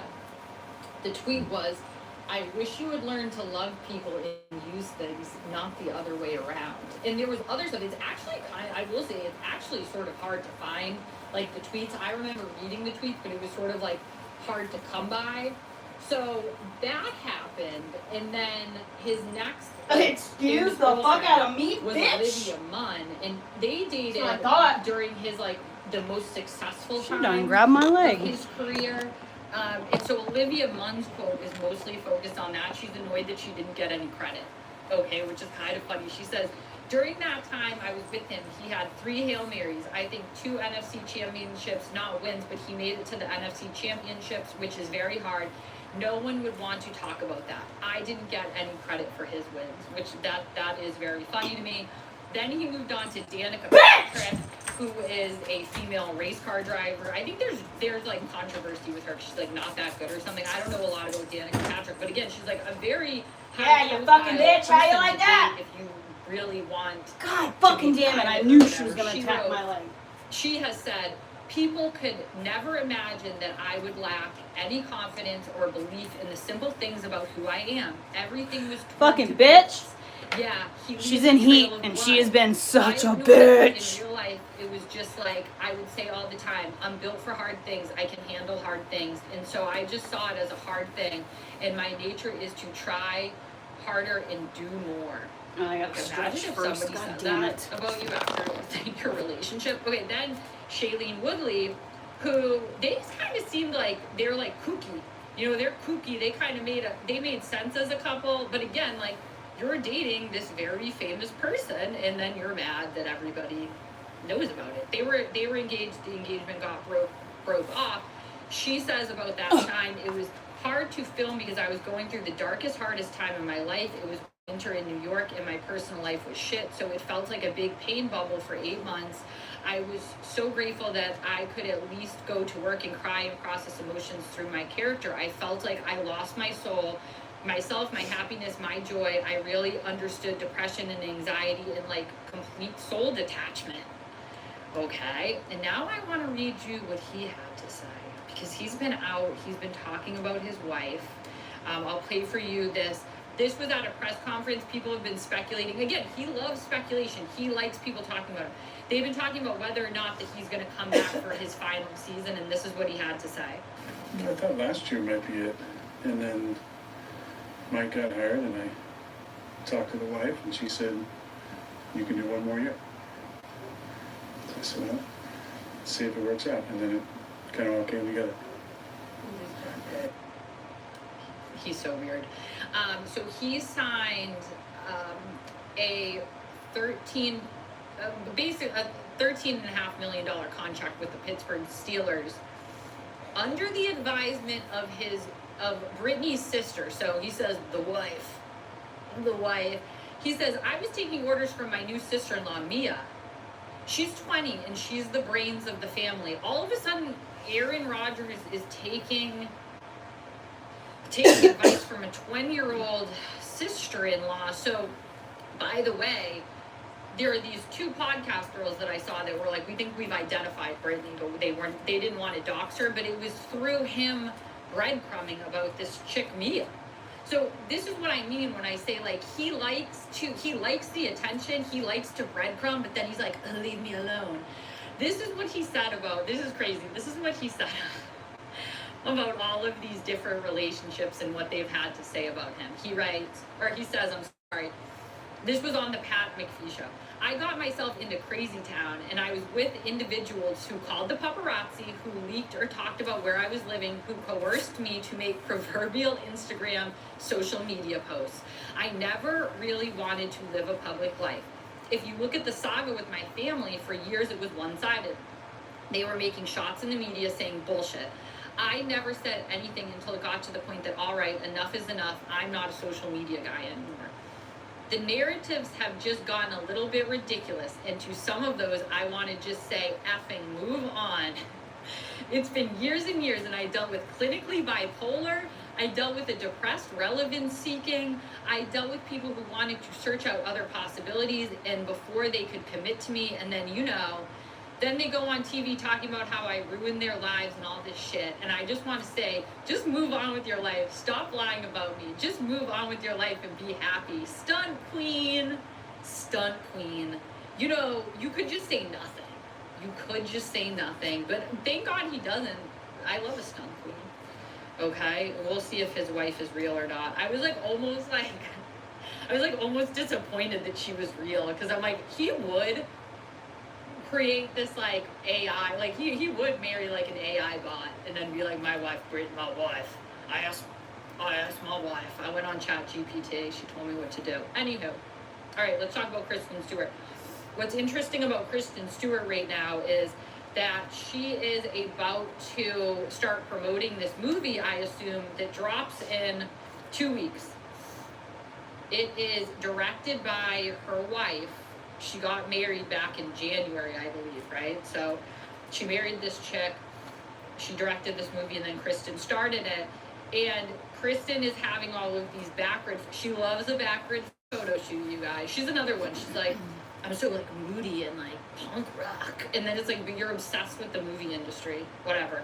She had this backward photo shoot where you can clearly see she's trying to show off her ring finger, okay? And you can always tell when they're trying to show off the ring finger. It's usually very, very obvious. It's funny that the actors are so bad at acting, but anyways, they usually are accompanied by a headline that points out like they're seen without their wedding ring. So she's been seen many times now. She's been going to these events and stuff, and she's not wearing the wedding ring. What I want you to consider about this picture in particular is who would be touching a hose like that? I think when you go to the gas station, at least when I go to the gas station and I don't go to a full service place, like I'm so grossed out by touching everything. So it's very interesting that she just happens to be posed in this particular way, trying to show off that she's not wearing a wedding ring. So the point of this is that it will be interesting to see how this unfolds over the next couple of weeks while she, I assume, promotes this movie. That was directed by her current wife, I would imagine. My friend did tell me that lesbians have the highest divorce rate. I never knew that, and I did look it up. It's true. Like, they have a higher divorce rate than anyone else. And, there's that whole joke about how lesbians when move you, in, like, U-Haul lesbians date, first like, date. the second date is, like, when the moving truck shows up. So that's interesting. I did want to show you one of her rambling videos, and then I just wanted to show you an older video of her from when we were first introduced to Kristen Stewart, like as a young woman. And I really want to understand like where this deterioration happened, where she can't form a normal sentence or get through an answer without like creating some complete word salad that nobody can understand. If you are in the movie industry and you are a storyteller, I actually think that you should be better at explaining things and expressing yourself.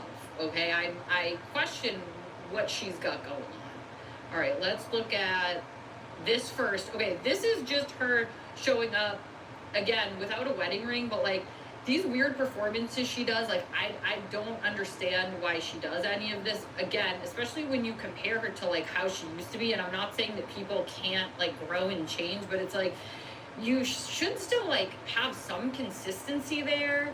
And again, like I just feel everything has deteriorated since we first met her. So here's another red carpet answer that makes, this is another red carpet appearance where she is asked probably a very simple question, and this is how she responds. I've been like raring to go, you know, like really like chomping at the bit. So she's on fucking amphetamines, so very tied to the reason that I love being an actor. There's like an emotional congruency that happens. All of a sudden you look around and if you can sort of cultivate a vibe and make sure that every single individual, like every cell on your set is contributing to every little cell an energy and inside like holding body, each other little together. Cell is happy As an actor, that's always what I'm on the receiving end of. And so to be able to do that for Emmy, to be able to set up a scenario in which, you know, she could really chaotically find these seeds of truth and beauty, and I buried them there for her to find them. And so it was like the most satisfying thing. I want to do it for the rest of my life. I can't believe it took so long.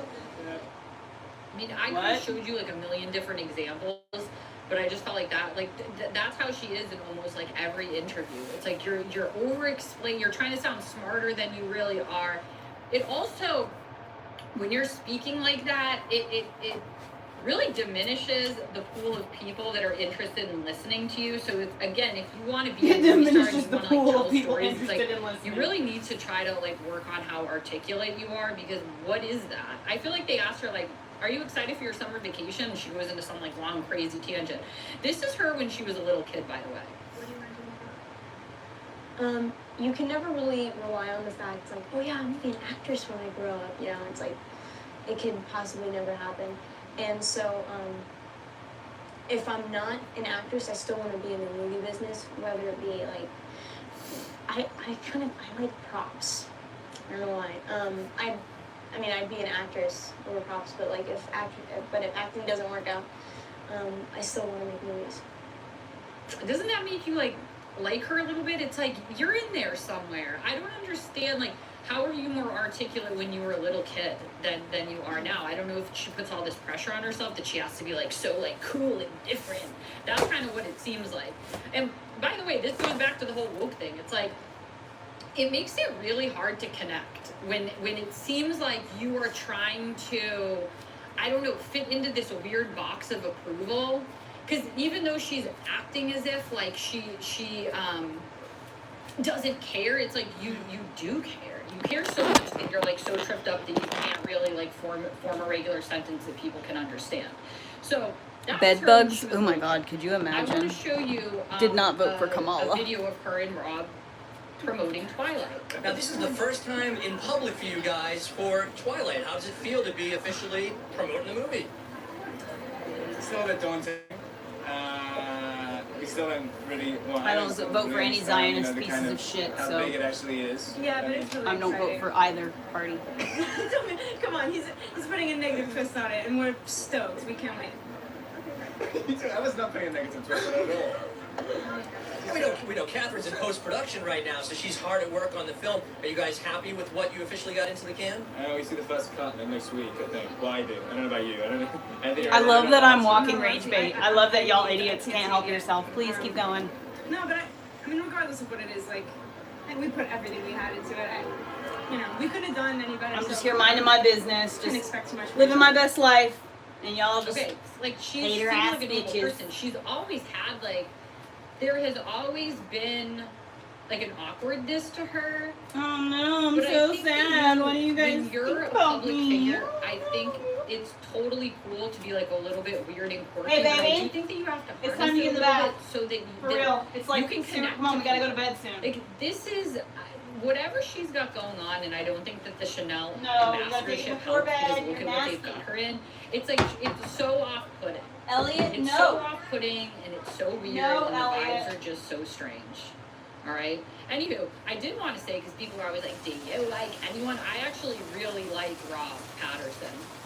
I actually really like him a lot. I think that he's like doesn't take himself too seriously. I think he has a really good sense of humor. I think that he's really funny, especially in interviews. And I wanted to show you because we're on the topic. I wanted to show you like a couple clips from them, like during the Twilight days. And this is really when we were first introduced to Rob Patterson. And I feel like he's gotten like even better as time has gone on. But these are like OG funny clips. After all these rumors about the children. Come on. Might as well go upstairs now and I can set your stuff up. Kristen's pregnant.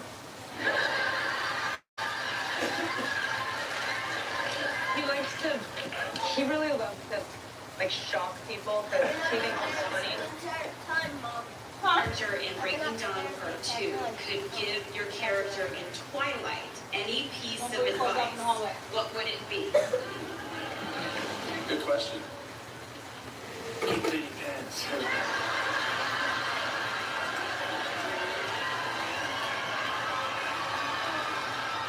Earmuffs, Robert, earmuffs, come on.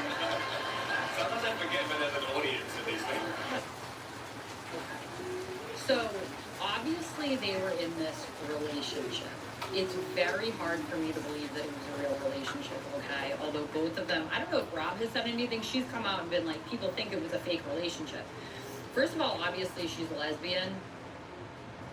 And that's how PR relationships work, especially like when it's like there's going to be multiple movies rolling out.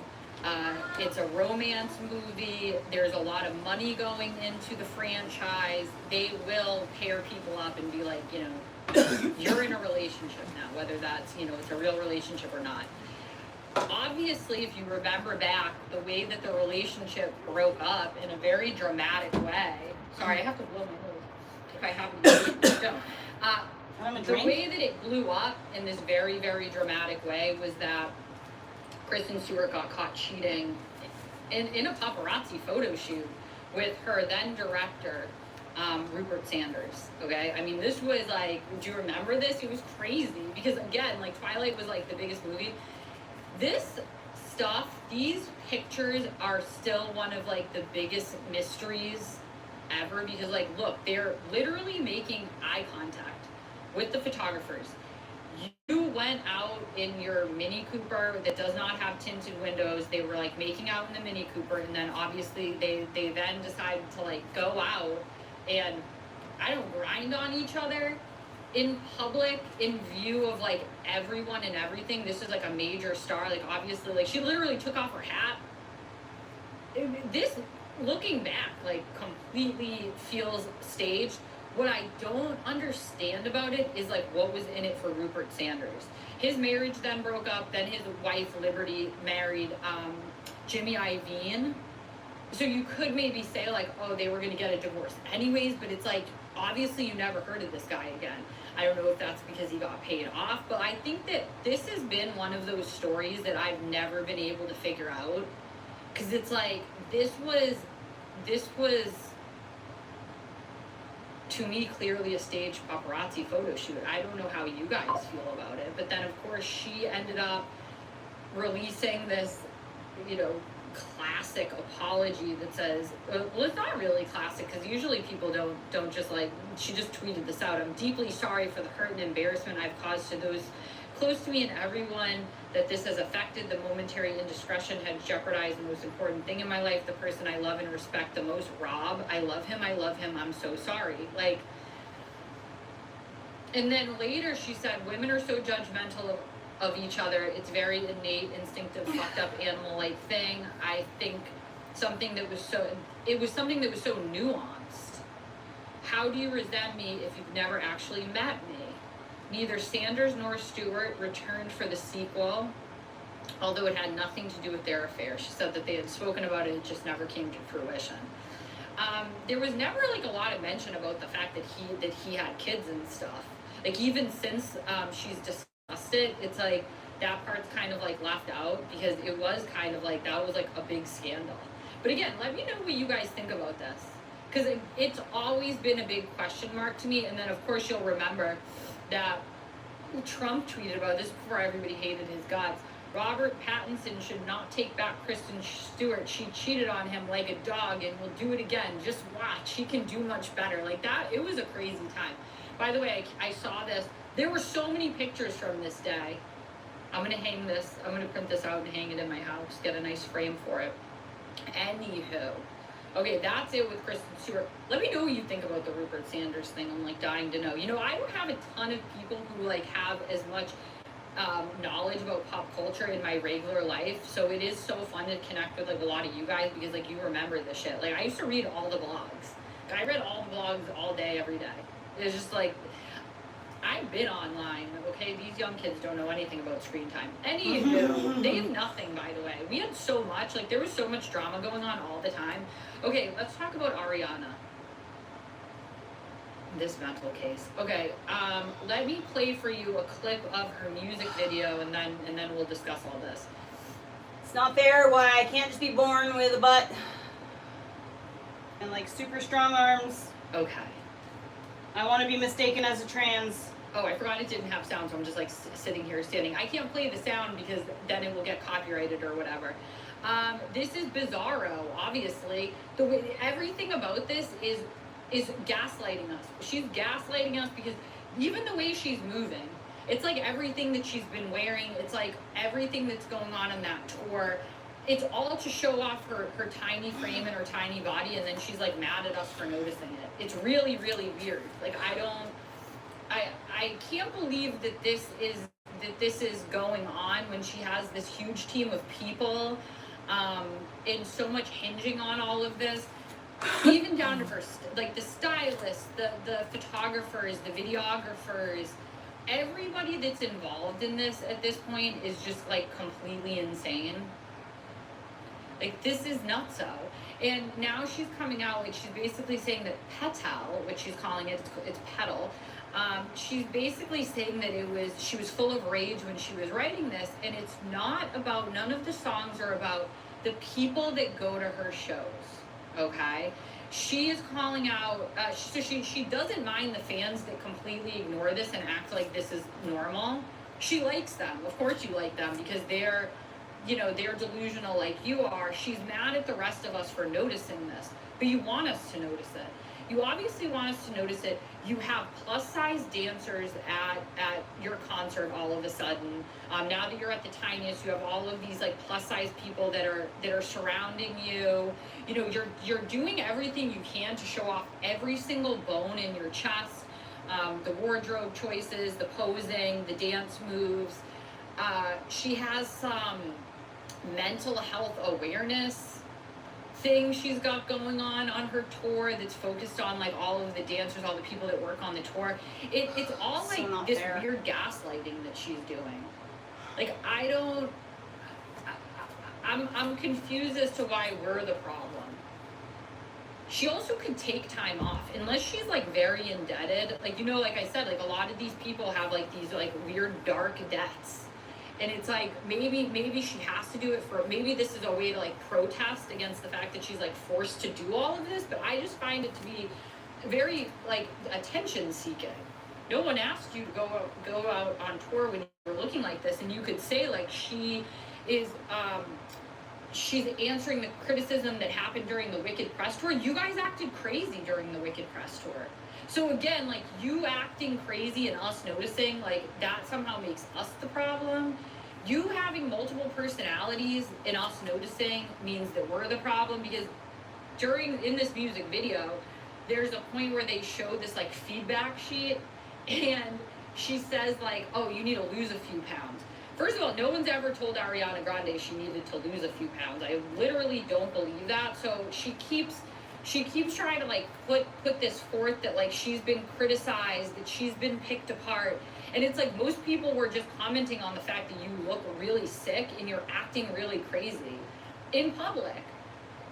I don't know, if I went out naked and I was like running around in the street screaming and yelling, am I gonna be mad at everybody that like notices and is like, what's going on? It's a very...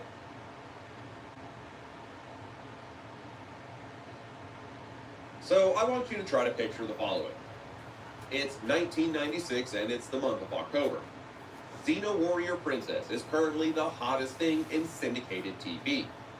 A show that came out of nowhere and kicked down the door, then started beating the guy who was supposed to be a sidekick for her.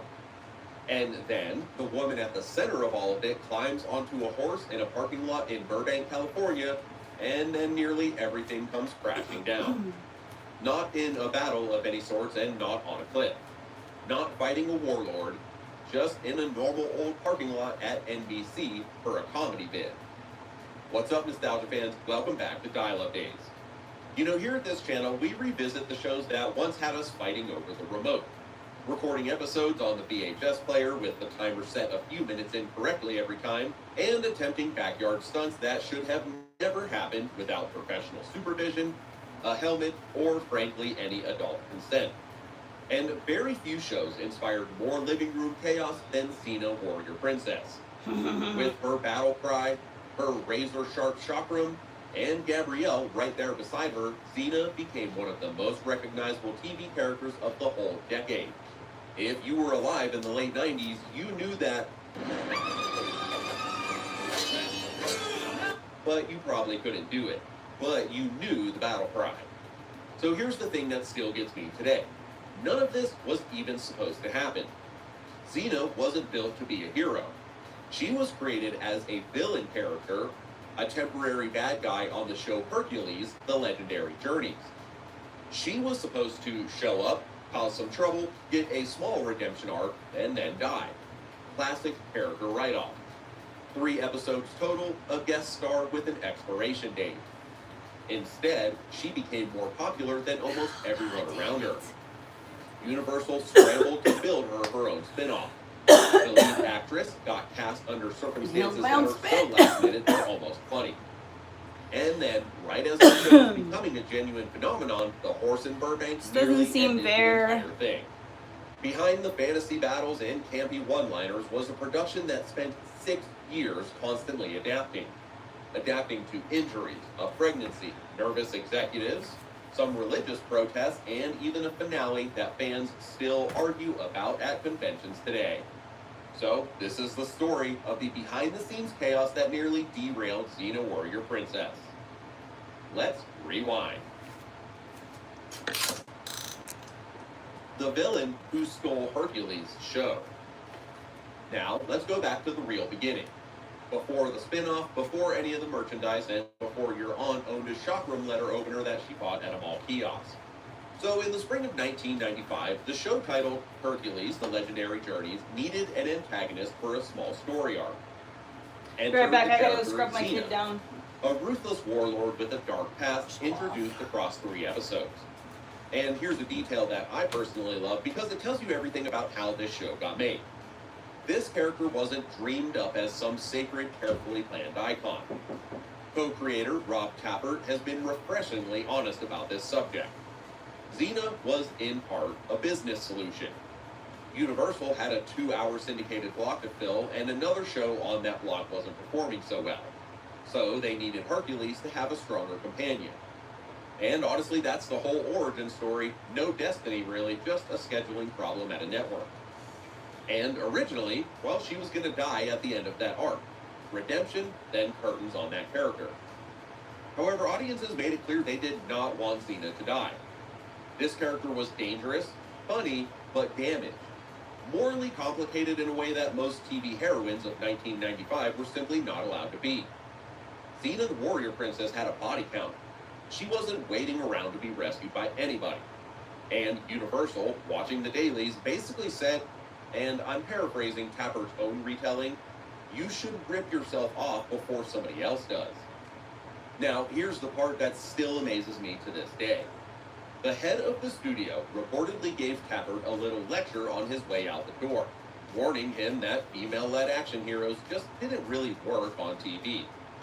The lead character of one of the most influential female-driven shows of the decade was greenlit, while an executive was explaining why she probably would not work out. Now, that's a freaking underdog story if I've ever heard one. However, before Xena could become a TV icon, the producers had one large problem to solve. They almost didn't have anyone to play her. The last-minute casting that changed everything. Alright, Dial-Up Days fans, this is where our video gets a little bit wild, as they usually do. So, Lucy Lawless was originally not the plan. This role was originally associated with an actress named Vanessa Angel, who you might remember from Weird Science. Universal Studios liked her. However, Angel got sick got a and squeaky could not clean make the baby trip down now. to New Zealand, where the show was being shot. So the production team scrambled.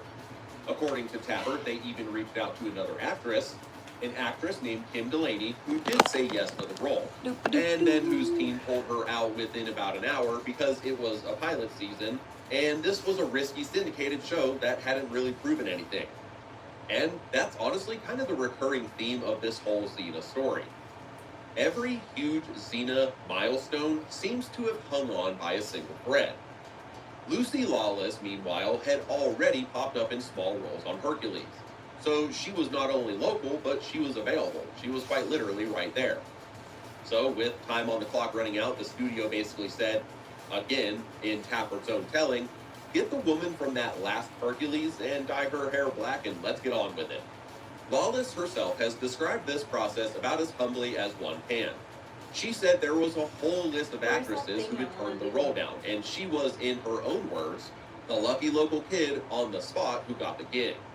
Now, you'll oftentimes hear people say that she was the fourth choice, or the fifth choice, like this is some sort of gospel. However, the honest version is far more fuzzy than that.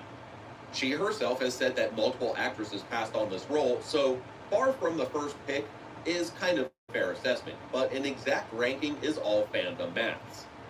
What is not to be disputed is that she got this genre-defining role because somebody else got sick and the production was desperate. And thank goodness they were desperate and scrambled for Lucy Lawless, because what she brought to Xena is the whole ballgame. Physical presence, a dry, sneaky sense of humor, real emotional weight. And this is the difficult part. She could take completely ridiculous sword and sandals material and make you believe it. That was her skill. And then we get to the character Gabrielle. Renee O'Connor got cast as the wide-eyed farm girl who tags along with Xena. And Tappert has said that he had to fight the studio for her because she was his first choice and they wanted another direction. Well, it's a good thing that he won, because the entire soul of this show turned out to live in the relationship between these two women. Xena was atoning for a violent past. Gabrielle started as the innocent storyteller. And over 6 seasons of the show, they both become almost unrecognizable, but in the best way possible. This show premiered in September of 1995. No fancy network, no cushy primetime launch. Just classic first-run syndication thrown out into the world to sink or swim. And then something happened that nobody behind the scenes was expecting. This show started to swim, and it knew how to swim fast.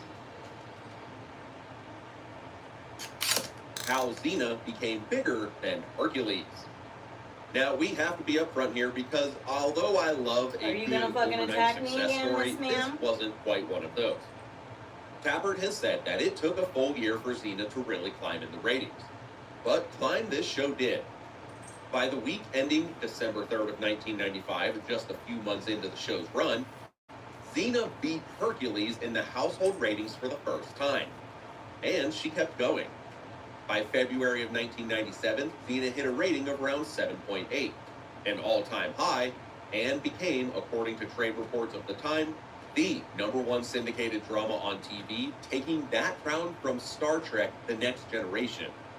I hope I don't really have to contextualize this for you, but Star Trek as a whole is massive compared to to this random Xena show. To beat out Star Trek on TV is no minor feature. So at this point, the student had surpassed the master. And unlike a lot of this thing got bigger than that thing claims, I have to gently debunk on this channel, this one actually holds up. Xena beat Hercules repeatedly, ran a full year longer, and even her finale outrated the Hercules finale. Xena was seen in over 100 countries. So when people say Xena became bigger than the show that created her, well, they can truly say that because the numbers back up that statement. So why did this show hit so hard? Honestly, I think it's because the show refused to sit still, if that makes sense. One week, the show is an action adventure. The next week, it's more of a comedy. Then, a horror-tinged episode. Then, and we'll get to this, an actual musical. This show jumped between Greek myth and Roman history and Norse gods and reincarnation, and did not pair that Xena was somehow meeting historical figures separated by centuries. The show would just kind of wink at you about it in the end credits. And we really think that's what pulled people in who normally wouldn't watch this sort of fantasy television. My personal theory, a show willing to be that many things always has a door open for somebody.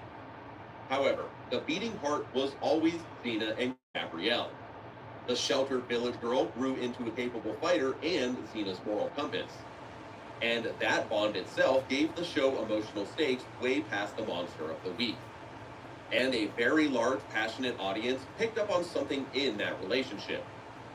On the early internet, so think message boards, fan sites, fan fiction, one word became the flag that the whole fandom rallied around. Subtext. We are absolutely coming back to that. However, first, that horse.